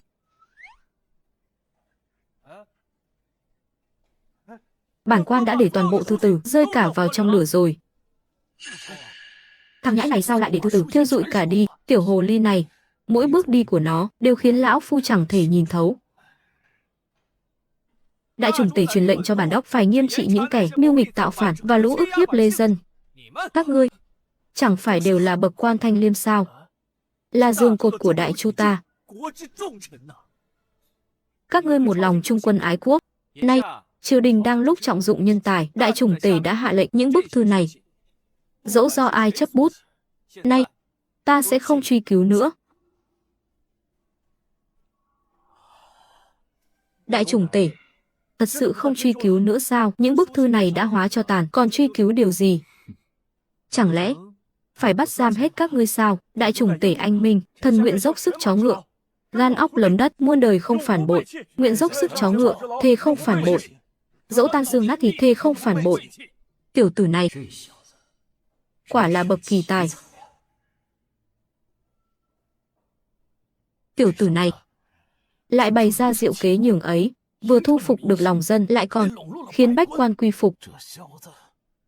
Lão phu lần này đã xem thường hắn rồi. Số quan lại chúng ta đã bắt giữ phải tính sao đây? Thả bọn họ đi. Bắt một kẻ mà thưởng ngàn lượng bạc, lão phu đã bỏ ra chọn 10 vạn lượng, vậy mà nói thả là thả sao? Yên tâm đi, lão Triệu, số bạc này ta sẽ bù đắp cho ngươi. Vậy thưa đại tư đồ, tiếp theo nên làm thế nào? Truyền thân vệ lên, chém chết tên Trần Yến nó. Thời cơ tốt đã lỡ rồi. Rút lui thôi, đợi tìm cơ hội khác. Lần này, phe này ta đã mất cả chỉ lẫn trải rồi. Trước đại tư khấu của ta đã mất chẳng nói làm chi, lại còn uổng công để kẻ của Vũ Văn Hộ. Đại tư đồ, việc này đều tại ngươi cả. Tại ta ư? Ngươi có biết để đối đầu với Vũ Văn Hộ, ta đã phải trả giá đắt nhường nào chăng? Đại tư đồ, tay của ngài. Đêm qua ta ám sát Trần Yến, nào ngờ bên cạnh hắn lại có cao thủ, truy sát ta không rời nửa bước. Sau 300 hiệp kịch chiến, hắn đoạn mất một cánh tay của ta. Đại tư đồ, ngài vốn là Đại tông sư võ học, kẻ nào dám cùng ngài giao đấu 300 hiệp, nếu ngài đứt một cánh tay, hẳn là đã chết dưới Thanh Thừa Uyên bảo kiếm của ngài rồi. Ta ngay cả một chiêu cũng không đỡ nổi, chẳng những không làm hắn tổn hại chút nào mà còn bị hắn chặt đứt một cánh tay. Làm sao ta có thể mở lời đây? Đó là lẽ đương nhiên. Nay bên cạnh hắn chẳng còn bậc cao thủ nào nữa. Tuy võ công lão phu kém xa ngươi, nhưng chí ít cũng là bậc tông sư võ đạo, đối phó với hạng cao thủ nhất lưu vẫn còn nằm trong tầm tay. Chỉ cần lão phu nhắm đúng thời cơ, ắt sẽ ra tay kết liễu. Lão Triệu à, ngươi chớ nên suy tính như vậy. Lão phu quay về ngay, sẽ chỉnh đốn lại quân binh, cùng lão phu tiến hành ám sát tên tiểu tặc này. Thôi được rồi, đại tư đồ, tay ngài bất tiện, cỗ xe xin nhường lại cho ngài, lão phu xin cáo từ. Tông. Lão Triệu. Sau sự việc này, Vũ Văn Hộ càng thêm dễ dàng kiểm soát triều đình. Kế sách hiện giờ, Ngụy Quốc công phủ Trần Thông Uyên đang nắm giữ 2 doanh Lam Điền và Bá Hạ, 10 vạn Trần gia quân. Xem ra chỉ còn cách lôi kéo hắn khẩn cấp xuất binh, thẳng tiến kinh thành, mượn danh nghĩa thanh quân chắc, phế truất Vũ Văn Hộ. Trước khi đó, phải khiến bọn chúng nội loạn trước đã.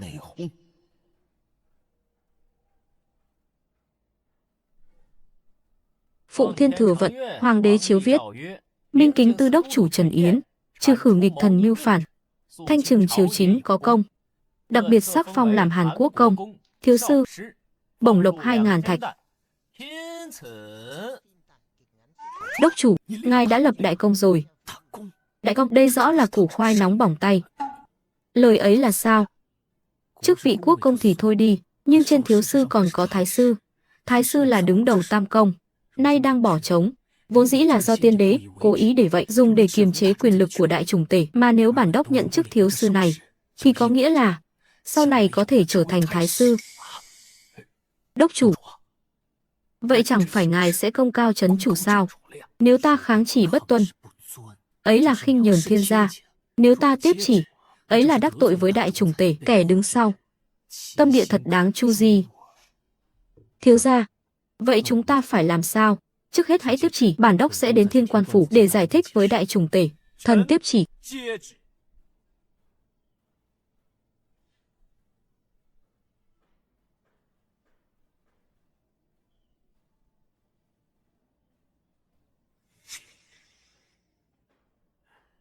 Lão già độc cô kia lại dám vào cung diện thánh, dâng biểu sách phong Trần Yến, phong Hàn Quốc công, kiêm thiếu sư. Cái gì? Chắc chắn là Thái hậu làm.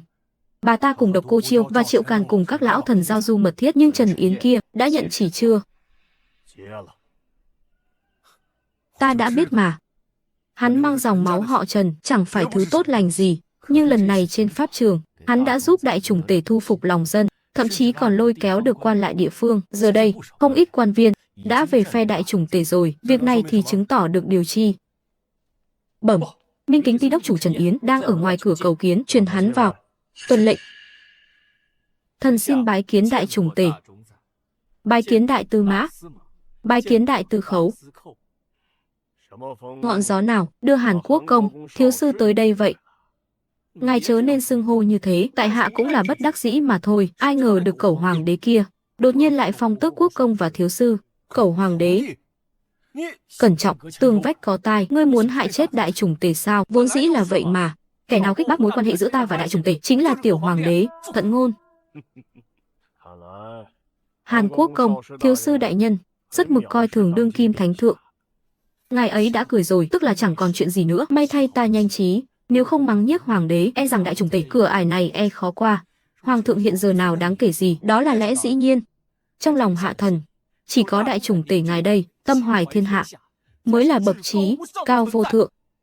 Ta không chỉ khinh thường Cẩu hoàng đế mà còn khinh thường cả lão thái hậu. Ngươi xem, A Yến sẽ không phản bội chúng ta. Những thủ đoạn hèn mọn này nhất định là lão thái hậu. Bà ta muốn các đại thần phụ chính tương tàn để Cẩu hoàng đế kia ngư ông đắc lợi ư? Đại tư tể, thần có nên vào cung giết rồng không? Ngươi hồ đồ. Giết rồng đến nghiện rồi sao? Mối giao hảo giữa ta và Đại Tư Tể, nương ta đã chứng giám, ta không cho phép kẻ nào ly gián. Ta. Bổn vương. Vừa rồi có phải đã ly gián không? Là vậy. Tên tiểu tử kia vừa rồi cũng mắng ta đó, nhưng ngươi nào có chứng cớ. Đường. Mẫu thân ngươi, xem ra đại chủ tể đối với mẫu thân ta tình thâm như biển, hai người năm xưa ắt hẳn rất ân ái. Bằng không, mẫu thân ta cũng sẽ chẳng vì người mà tạo ra kho vũ khí thống nhất thiên hạ. Nếu triều đình niệm ngươi có công, mà ngươi quả thật có công, chẳng những khiến thiên quan phủ của ta mở rộng thế lực, lại còn được lòng dân. Hàn Quốc công và thiếu sư này, ngươi cứ nhận lấy đi. Phải rồi, nghe nói đêm qua ngươi bị thích sát, không sao chứ? Thích sát? Yến, đêm qua ngươi bị thích sát ư? Vì sao? Không cầu cứu, không kịp nữa rồi. Nếu đợi các ngươi đến cứu ta, thì lão tử ta đã sớm bị đâm thành cái sàng rồi. Kẻ thích sát ta võ công phi phàm. Hơn nữa, giữa đêm khuya, ta có thể tìm ai đây? Đã là vốn võ nghệ cao cường, vậy làm sao thoát thân được? May thay bên ngoài có quân tuần thành. Ta liền cất tiếng hô hoán. Kẻ tặc tử ấy mới hoảng sợ bỏ chạy. Hộ vệ của ta còn chém đứt một cánh tay của hắn. Tay. Chính là cánh tay này. Tay trái. Việc này dễ thôi. Ta sẽ hạ lệnh ngay, truy nã toàn thành kẻ vừa mất tay trái. Vậy thì, đa tạ đại tư khấu. Đêm qua đã kinh hãi như vậy. Hãy về phủ nghỉ ngơi đi. Tạ ơn đại trùng tể. Đúng rồi, Yến. Tiếp theo đây bản vương muốn ngươi cùng ta diễn một vở kịch. Vở kịch gì?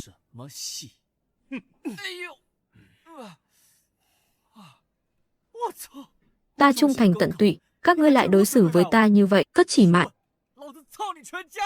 Ngươi! Vũ Văn Hoành, đồ vô lại nhà ngươi. Ngươi sinh con không có hậu môn. Đại ca, chỉ là diễn kịch mà thôi. Tên tiểu tử này buông lời nhơ nhuốc quá thể. Phải đó, đại ca, ta thật muốn đánh chết hắn. Không ngại. Hắn nay đã là quốc công, bị các ngươi vứt ra giữa phố thị, hắn chẳng cần giữ lấy thể diện sao? Hắn mắng vài câu, các ngươi cứ nghe là được rồi. Vũ Văn Hộ, lão tử đây đang giúp ngươi, chính là cha ngươi đây. Đúng là nghịch thiên đạo. Đại ca, bình tĩnh.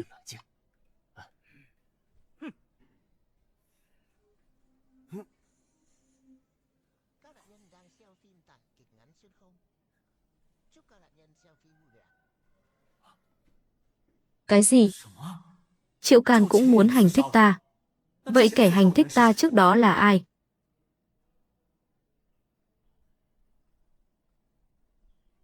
Đại tư đồ, hạ nhân thấy Trần Yến bị ném ra khỏi thiên quan phủ. Vũ Văn Hộ lão hồ ly này, tinh tính đa nghi. Lão phu cũng đã lợi dụng Thái hậu, muốn đoạt quyền. Dùng kế này, quả nhiên hữu hiệu. Ngươi, vừa rồi đã nghe thấy gì? Đại tư đồ nói, lợi dụng danh nghĩa Thái hậu. Thật ư? Thật thất lễ quá. Lỗi tại lão phu lỡ lời. Ai biết được ngươi, có phải người của Minh Kính Tư không? Toàn thành truy bắt kẻ thiếu tay trái. Kẻ này đã ám sát Hàn Quốc công, thiếu sư Minh Kính Tư đốc chủ Trần Yến. Chiếc xe kia, dừng lại, chấp nhận kiểm tra, dừng lại. Kẻ trong xe mau xuống, chịu sự kiểm tra. Hỏng rồi.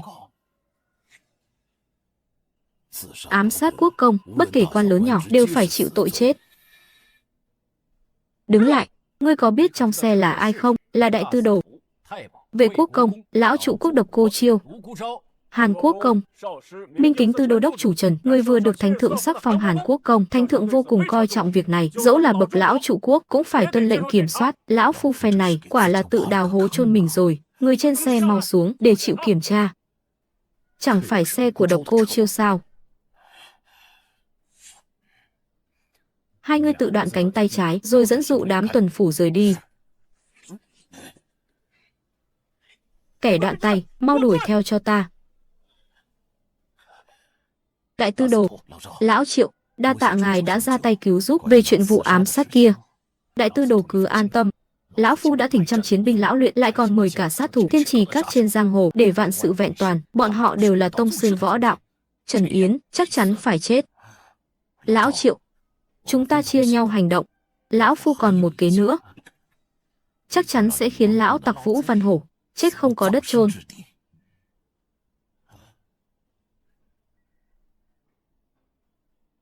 Thật là vô tri. Đều tại lão Phu, vì nể mặt, chưa thể nói rõ sự tình. Đã mang theo nhiều đại tông sư như vậy, ắt hẳn sẽ thành công. Dẫu có bất thành, cũng có thể toàn thân mà lui. Triệu lão trụ quốc định ban cho ta một món đại lễ, muốn đoạt mạng ta. Tin tức đáng tin cậy, lão già Triệu Kiền muốn giết người, sao lại thành đại lễ được? Đại chủng tể ban cho há có thể giả dối, chó cùng rứt dậu. Huống hồ lại bị phế chức quan, lại đánh rơi túi tiền rồi, lão già điên khùng. Hắn đã liên lạc với bộ hạ cũ trong quân đội, lại còn chiêu mộ cả đám giang hồ tử sĩ. Có cần thuộc hạ ra tay trừ khử chúng trước không? Không, cứ để chúng tới, thậm chí còn phải nới lỏng phòng bị hơn nữa, triệt hạ hết người của Minh Kính Tư đi. Đốc chủ, như vậy chẳng phải quá nguy hiểm sao? Câu cá thì phải thả mồi. Triệu Kiền dám động đến ta, ắt hẳn đã bàn bạc cùng Độc Cô Chiêu. Vậy thì chúng ta cứ thuận nước đẩy thuyền, khiến lưỡi đao của Triệu Kiền chém thẳng vào Độc Cô Chiêu. Ngươi hãy ngụy tạo một phong mật thư, nội dung là Độc Cô Chiêu cùng Trần Thông Uyên mưu tính trừ khử đại tể, rồi phế truất ấu đế, tự mình đăng cơ. Hay lắm. Nếu Triệu Kiền nghi kỵ Độc Cô Chiêu, qua cầu rút ván, tự mình xưng đế, thì ắt hẳn sẽ đại loạn trận cước. Thuộc hạ xin tuân lệnh. Chu Dị, việc này trông cậy vào ngươi, đừng hạ sát hết thảy, hãy nhớ giữ lại một kẻ sống sót, đặc biệt là Triệu Kiền kia. Thuộc hạ đã rõ, thiếu gia, thuộc hạ sẽ biết chừng mực. Ta mệt rồi, muốn đi nghỉ ngơi. À phải rồi, nhớ giấu Thanh Ngư và Minh Nguyệt cho kỹ, đừng để hai cô nương ấy hoảng sợ. Dạ.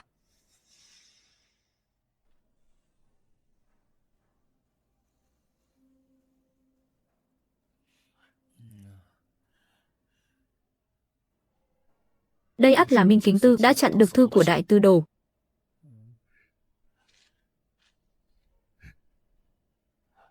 Lão già Độc Cô kia, ta đã cứu ngươi một mạng. Ngươi lại dám lợi dụng ta ám sát Trần Yến rồi trừ khử ta, sau đó lại cấu kết với Trần Thông Uyên bức cung phế truất Vũ Văn Hộ. Đáng hận. Các ngươi là ai? Tiểu tạp chủng này cũng chẳng phải thứ tốt lành gì.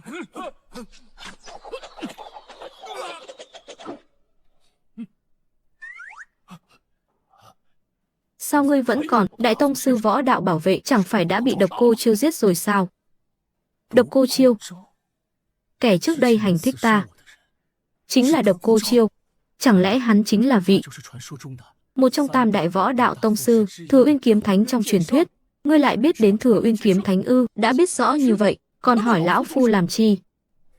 Vậy hãy giao mật tín cho ta. Tín? Ngươi đã xem rồi thì đã sao? Đã xem mật tín ta chặn được, đừng hòng giữ được mạng sống. Khoan đã, lão phu đã xem mật thư, là về Độc Cô Chiêu, kẻ lòng lang dạ sói, ngươi chẳng thấy.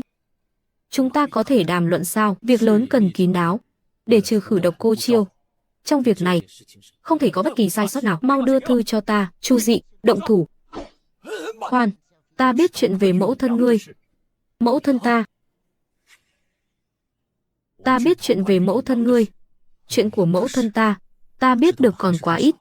Biết đâu manh mối về người, có thể chỉ lối ta trở về. Vậy ngươi nói đi, bổn đốc có thể tha cho ngươi. Nhất ngôn cửu đỉnh. Mẫu thân ngươi tên là Hải Đường, là kỳ nữ mà Vũ Văn Hổ, Trần Thông Uyên, thậm chí Độc Cô Chiêu đều phải ngưỡng mộ. Thậm chí lão phu cũng từng say đắm nàng. Mà nó, ngươi cũng xứng sao? Lão phu không xứng. Trần Thông Uyên hắn xứng sao? Độc Cô Chiêu xứng sao? Vũ Văn Hộ hắn xứng sao? Mẫu thân ngươi, cái chết đầy uẩn khúc, lão phu khi chứng kiến cũng không đành lòng nhìn thấu. Mười mấy năm qua vẫn luôn là án treo chưa lời giải, nhưng chân tướng cái chết của mẫu thân ngươi vẫn luôn bị phong ấn tại phủ Đại Tư Khấu. Ngươi nhậm chức Đại Tư Khấu đã nhiều năm, ắt hẳn đã tường tận chân tướng. Hãy nói cho ta biết, cái chết của mẫu thân ta có liên can gì tới Độc Cô Chiêu và Trần Thông Uyên? Thậm chí, liệu có liên can đến đại chủng tể chăng? Nếu ta khai ra, liệu có giữ được tính mạng chăng? Điều đó còn tùy thuộc vào việc tin tức của ngươi có đáng giá một mạng người hay không. Mẫu thân ngươi, bà ấy vốn là bậc thiên nhân, mang trong mình những bí mật từ thượng giới tương truyền, những bí mật ấy đến từ cõi trời, những bí mật này đủ sức để thống nhất thiên hạ, quét sạch lục quốc. Những bí mật ấy chẳng phải chính là thứ nằm trong mật thất đó sao? Bí mật giờ đây chẳng còn trọng yếu, ta chỉ muốn biết mẫu thân ta bị ai hãm hại, ta muốn báo thù. Báo thù xong, còn phải trở về. Việc này với cái chết của mẫu thân ta có liên can gì? Tiên Yến phế đế ép Vũ Văn Hộ rời xa mẫu thân ngươi, hắn muốn cưới mẫu thân ngươi. Nào ngờ mẫu thân ngươi lòng đã nguội lạnh, lại chọn kẻ vô dụng nhất là Trần Thông Uyên. Mẫu thân ngươi đã chọn Trần Thông Uyên, nhưng Trần Thông Uyên nghi ngờ ngươi chẳng phải cốt nhục của y. Bởi vậy, dần sinh hiềm khích, ghẻ lạnh mẫu thân ngươi. Mười mấy năm trước, mẫu thân ngươi vì sinh ngươi mà mắc bệnh can, không được tiêu tán. Bí mật này là do phế đế tiền triều nói cho Độc Cô Chiêu kia. Độc Cô Chiêu vì muốn đoạt được bí mật thiên thượng, đã ra tay với mẫu thân ngươi. Phế đế Tiền Yên, xem ra kẻ này chết cũng chẳng oan uổng gì. Vậy Độc Cô Chiêu chính là kẻ sát nhân đã hại chết mẫu thân ta sao? Chẳng sai. Còn Trần Thông Uyên lại khoanh tay đứng nhìn, ngầm dung túng cho hành vi tàn độc ấy. Ngược lại, Vũ Văn Hộ kia vốn là một bậc khiêm khiêm quân tử, đạm bạc danh lợi. Kể từ ngày mẫu thân ngươi qua đời, tính tình y đại biến, trở thành kẻ dã tâm lạnh lùng, cuối cùng đã xúi giục phụ thân y lật đổ Tiền Yên. Ngươi muốn rũ bỏ sạch sẽ cái chết của mẫu thân ta sao? Y ta gặp nàng, ta đã có gia thất, ta và nàng vốn chẳng hề liên quan. Ta biết kẻ thù ác thực sự sát hại mẫu thân ta. Ngươi đi được rồi. Cút đi. Khoan đã, hãy trả lại mật thư cho ta. Thiếu gia, tiểu nhân muốn thay phu nhân báo thù. Chớ vội. Chúng ta phải, không ra tay thì thôi. Đã ra tay là phải kinh động đất trời. Hãy để đạn bay thêm chút nữa. Chờ xem kịch hay. Đạn. Xem ra Chu Dị thật sự không biết mình là người máy. Lão phu, khó khăn lắm mới đạt tới võ đạo đại tông sư, lại vì thế mà mất đi một cánh tay. Công lực tổn hao lớn. Hai vị vẫn bình an vô sự chứ? Độc Cô huynh, huynh triệu chúng ta đến đây là? Lão phu thân tàn ma dại, kiếp này chẳng thể bước chân vào cảnh giới thiên nhân. Năm xưa nhờ vào công pháp của vị thiên nhân kia, lão mới sớm ngày đột phá tới bậc đại tông sư. Đây là tâm đắc của lão. Ý của người là, lão phu chỉ muốn biết cảnh giới thiên nhân trên bậc đại tông sư rốt cuộc là hình dáng thế nào. Biết đâu các ngươi thấu hiểu được tâm đắc này, sẽ sớm ngày bước chân vào cảnh giới thiên nhân.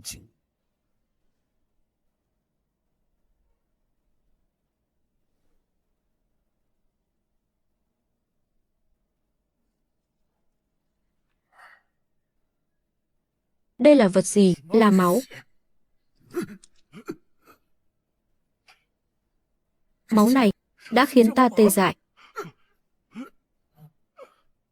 Độc Cô Chiêu, ta sớm đã biết ngươi chẳng thể có lòng tốt đến vậy.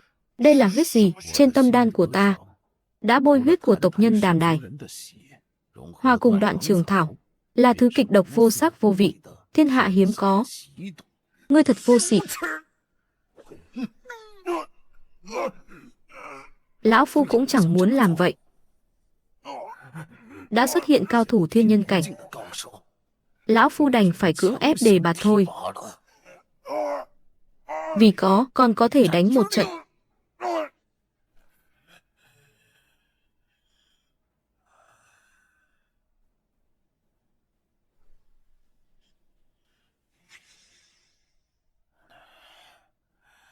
Quả nhiên, hợp nhất nội lực của ba vị đại tông sư, liền bước chân vào cảnh giới thiên nhân. Tên hộ vệ của Trần Yến kia chẳng qua cũng chỉ là cảnh giới thiên nhân mà thôi. Đối với lão phu mà nói, đã chẳng còn gì đáng ngại. Độc Cô Chiêu,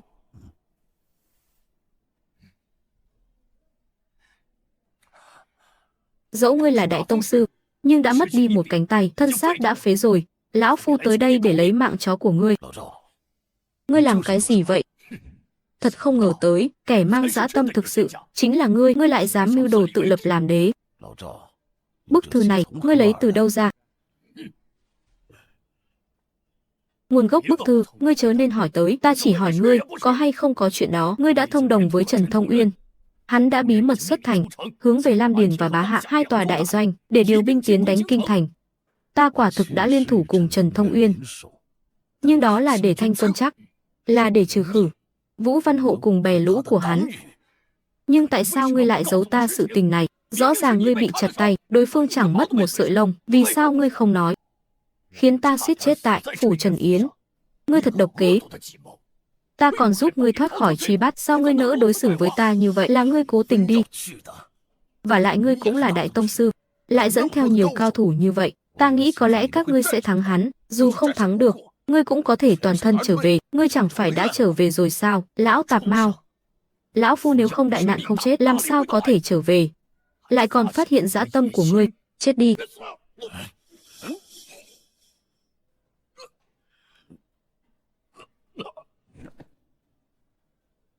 Lão Triệu, là ngươi tự tìm cái chết.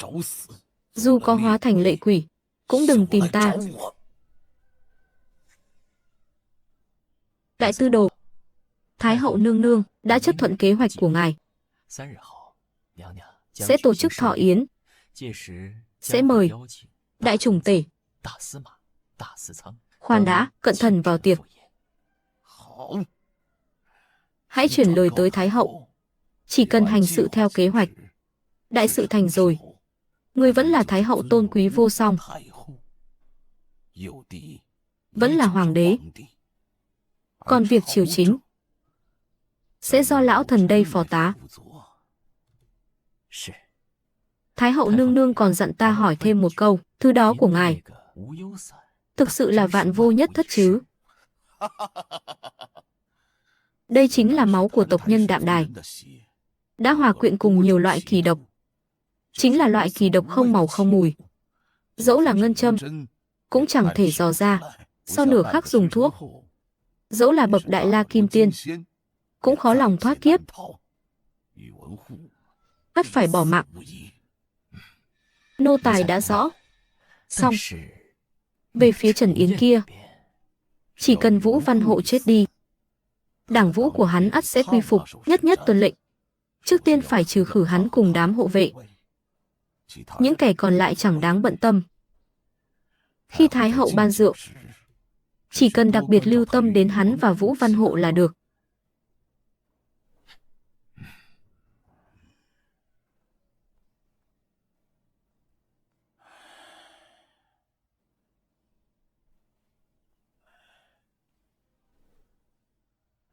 Hải Đường, kịch tử của nàng, cũng giống như nàng vậy, đều là những biến số khó lường. Xong, nó đã cản trở con đường của lão phu. Đợi khi lão phu dẹp yên triều chính, thống nhất 6 nước, tạo dựng nghiệp đế thiên thu, liệu dưới suối vàng, nàng có hối hận về lựa chọn năm xưa?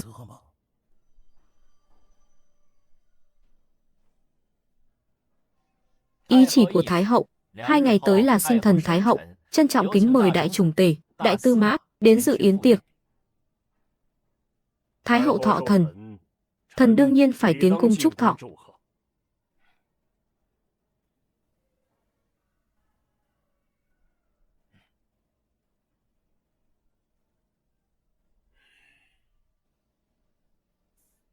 Đại ca, huynh nói xem, liệu việc này có ẩn ý gì chăng? Thái hậu vốn là gia tẩu, có âm mưu gì được chứ? Trước khi Thái hậu gả vào Vũ Văn gia, chẳng phải người từng với Độc Cô Chiêu có tình ý với nhau sao? Chuyện cũ chớ nhắc lại. 2 ngày nữa, tiến cung dự yến.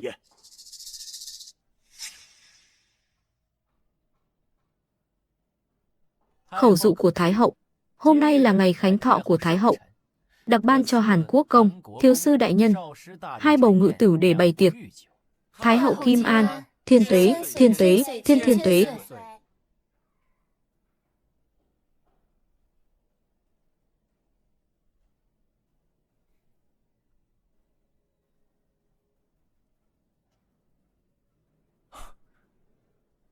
Ngày khánh thọ của Thái hậu, lại ban rượu khắp nơi.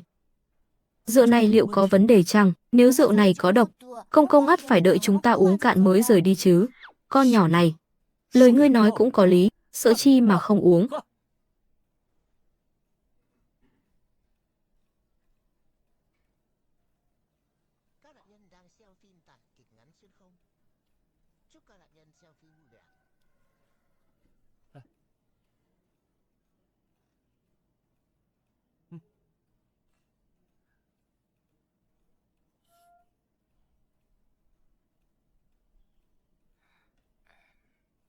Rượu này cay nồng quá đỗi.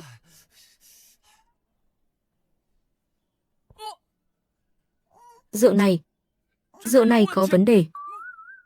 Có vấn đề ư? Sao ta chẳng thấy gì khác lạ? Ta cũng đau bụng quá. Rượu này có độc. Huyết mạch của ta vốn không nhiễm độc. Chu Dị, sao ngươi cũng chẳng hề hấn gì? Ta bấy lâu nay vẫn luôn truy tìm thân thế của mình, xem ra ta cũng thuộc tộc Đạm Đài. Nhưng thiếu gia và Thanh Ngư phải làm sao đây? Chu Dị, cái đồ hỗn nhà ngươi mà cũng đòi là tộc Đạm Đài ư? Ngươi vốn là một cỗ máy cơ khí mà, thôi xong đời rồi, thường hay hạ độc người khác, nay lại tự mình trúng độc. Thiếu gia, ngươi ngàn vạn lần chớ có mệnh hệ nào. Ngươi có sao không? Nếu có chết, hãy để Thanh Ngư một mình chết, yên tâm đi. Ta sẽ không để các ngươi phải chết đâu.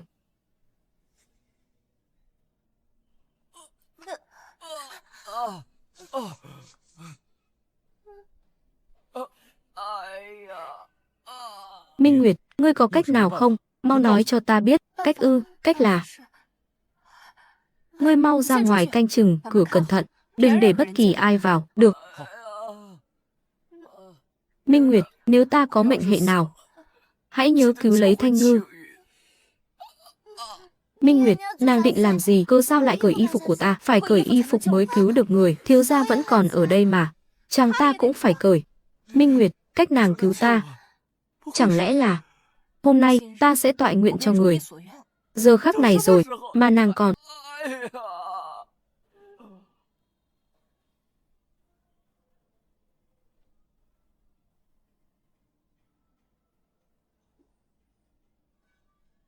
Chẳng ngờ hai nha đầu này lại có thiên tư dị bẩm đến thế.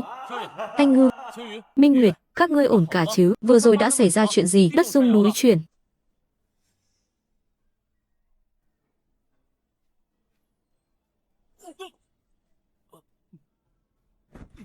Chu Dị, ngươi lại lén nghe trộm. Vừa rồi đất rung núi chuyển, ta sợ người bị thương, nhưng tiếng của người nhỏ quá.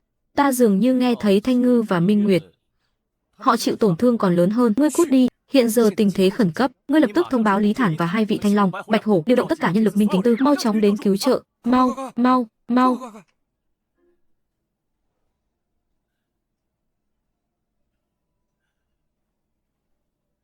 Phụ thân, chúng ta tự ý điều binh. Ngươi chắc rằng có thể đối đầu với Vũ Văn Hộ và Trần Yến? Ta phụng mệnh Thái hậu thảo phạt nghịch tặc, danh chính ngôn thuận. Huống hồ trong tay nắm giữ 10 vạn tinh binh, đám người của Vũ Văn Hộ kia thì đáng là bao. Nếu vậy thì quả thực chẳng ngại. Lần này Trần Yến tất phải chết. Phụ thân, ta mới chính là thế tử của người. Hắn vừa chết đi, con ắt sẽ được lập làm thế tử. Gia tộc họ Trần ta chưa từng chọn sai phe cánh. Lần này chúng ta phò tá, Thái hậu và Đại Tư Đồ ắt sẽ không bao giờ sai lầm. Con à, con nhất định phải học cách nhìn xa trông rộng của cha, phải thật thấu đáo. Vâng.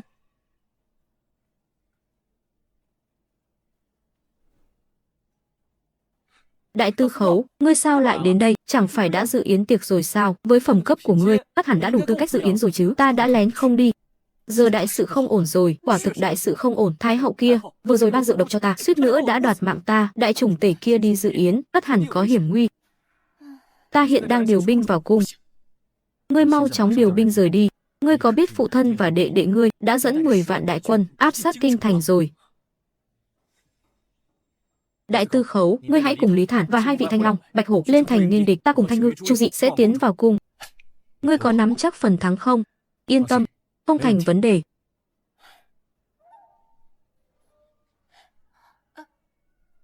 Ngươi hãy cẩn trọng. Độc Cô Chiêu đã bày mưu, ắt hẳn đã chuẩn bị vẹn toàn. Sao thế? Lo lắng cho ta ư? Ai thèm lo cho ngươi. Ta chỉ sợ ngươi chết đi. Ngươi mà chết thì ta lấy gì mà dùng. Hãy an tâm. Những kẻ mong ta chết thường đã bước xuống suối vàng trước ta một bước. Lần này đã đến lúc thanh toán nợ máu với chúng rồi. Khoan đã. Đây là máu của ta, ngươi hãy mang theo, biết đâu sẽ hữu dụng. Đa tạ. Đi thôi.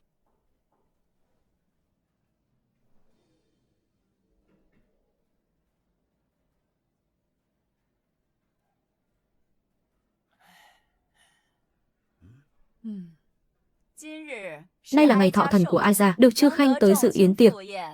Lòng ta vô cùng an ủi, đặc biệt ban ngự tửu, cùng chư vị chung vui.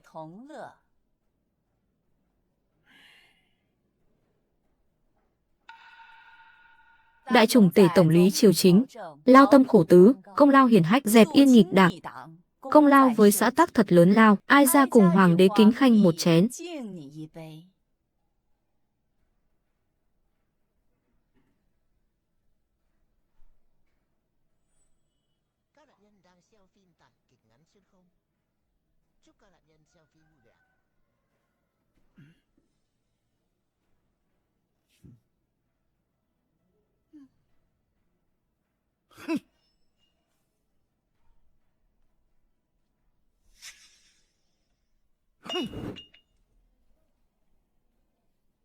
Vũ Văn Hộ cấu kết cùng Trần Yến, ý đồ mưu nghịch ngay tại thọ yến của Thái hậu. Trần Yến đã đền tội. Hãy bắt lấy hai tên, Vũ Văn Hộ và Vũ Văn Hoành cho ta. Trần Yến đã chết rồi.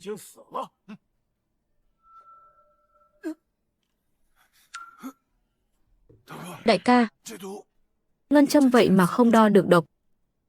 Xem ra hôm nay huynh đệ ta khó thoát kiếp nạn này. Hãy đem hai tên này băm vằm thành trăm mảnh cho ta. Dừng tay. Độc cô chiêu.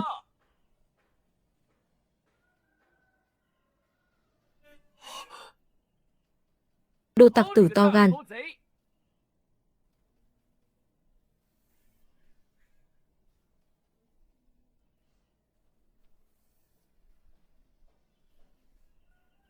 Đây là...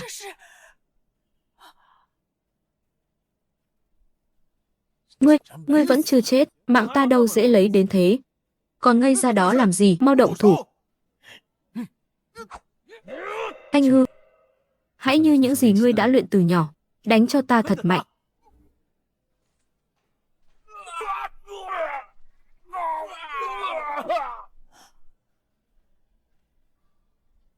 Cây gậy đen này là vật gì? Là bí mật của trời đất. Chính nó. Chứ chẳng phải cái thứ đại tông sư tạp chủng của ngươi.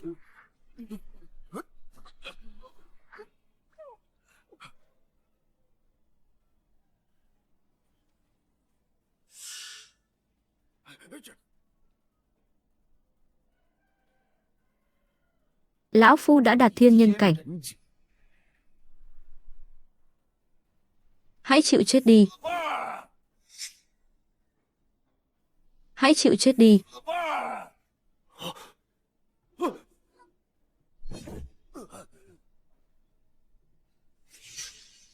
Chu Dị. Chính hắn đã giết nương ta. Giết chết hắn đi. Giết phu nhân. Vậy thì sao ta có thể để ngươi được toàn thây?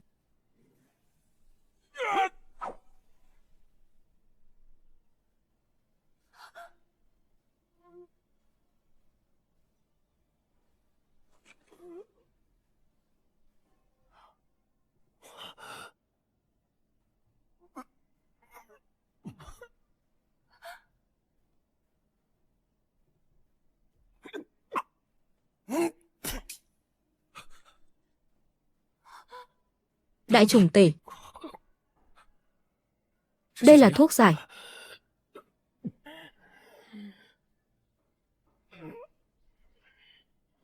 Đại tư mã.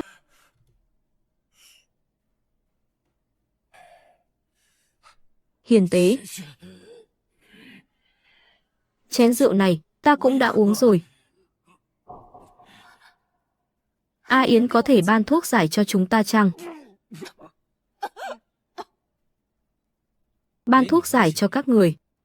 Sao thế? Chẳng lẽ các người cũng đã đắc tội với Độc Cô Chiêu và Thái hậu rồi sao?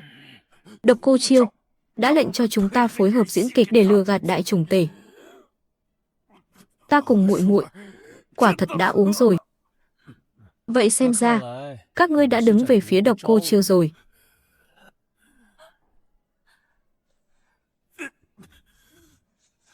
Trần đốc chủ, Hàn Quốc công, xin hãy nhận tình ước hẹn năm xưa. Tha cho phụ nữ chúng ta đi. Chúng ta cũng bị Độc Cô Chiêu cưỡng ép mà thôi. Trần Yến ca ca, Niềm Thư đã biết lỗi rồi. Ban đầu là do thiếp bị quỷ ám. Chàng hãy xem như vì tình nghĩa chàng từng dành cho thiếp, hãy cứu thiếp khỏi độc dược này. Hôn ước, tình nghĩa. Bổn đốc không giết các ngươi. Mạng của ngươi là Độc Cô Chiêu đã lấy đi.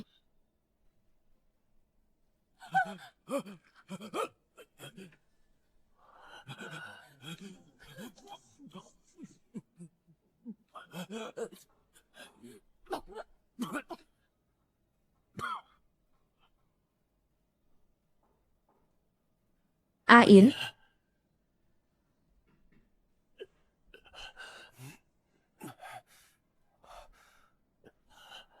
đại trùng tể. A Yến, đại trùng tể là thân phụ của ngươi.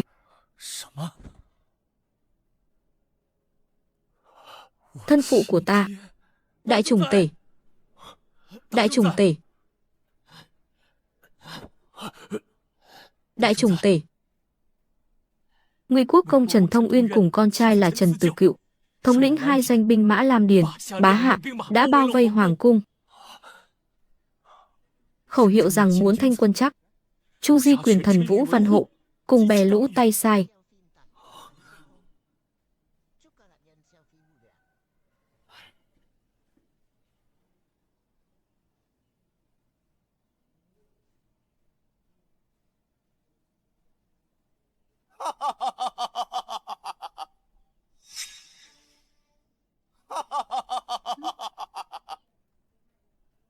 Chẳng ngờ tới sao, bản quốc công đã đích thân dẫn quân tới đây. Tất thảy đều đã bị vây hãm. Đại ca tốt của ta ơi. Chẳng ngờ tới tình cảnh lúc này, thế cục công thủ đã đổi thay rồi sao? Mau quỳ xuống mà cầu xin ta đi. Có lẽ ta còn có thể ban cho ngươi một cái xác toàn vẹn. Thanh Ngư, từ thuở nhỏ ngươi đã cứ ngó nghiêng nhìn nó, trông chẳng khác nào kẻ khờ khạo.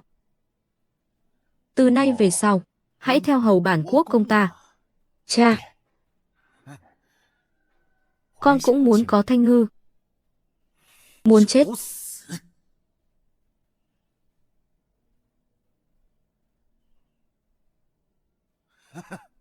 Ta muốn chết ư? Rõ ràng là ngươi đang tự tìm đường chết. Thanh Ngư, đánh hắn cho ta. Thiếu gia, dùng thứ này đi.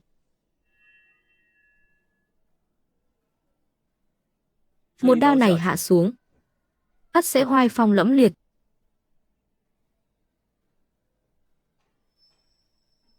Vậy sao?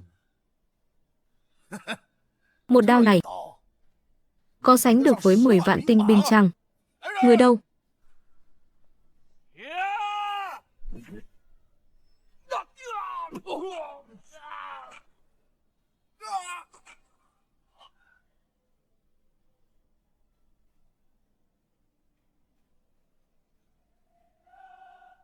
Phụ thân.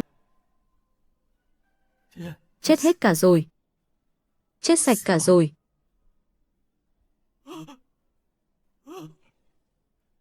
Thiếu gia, một đao vừa rồi của người quả thực rất oai phong.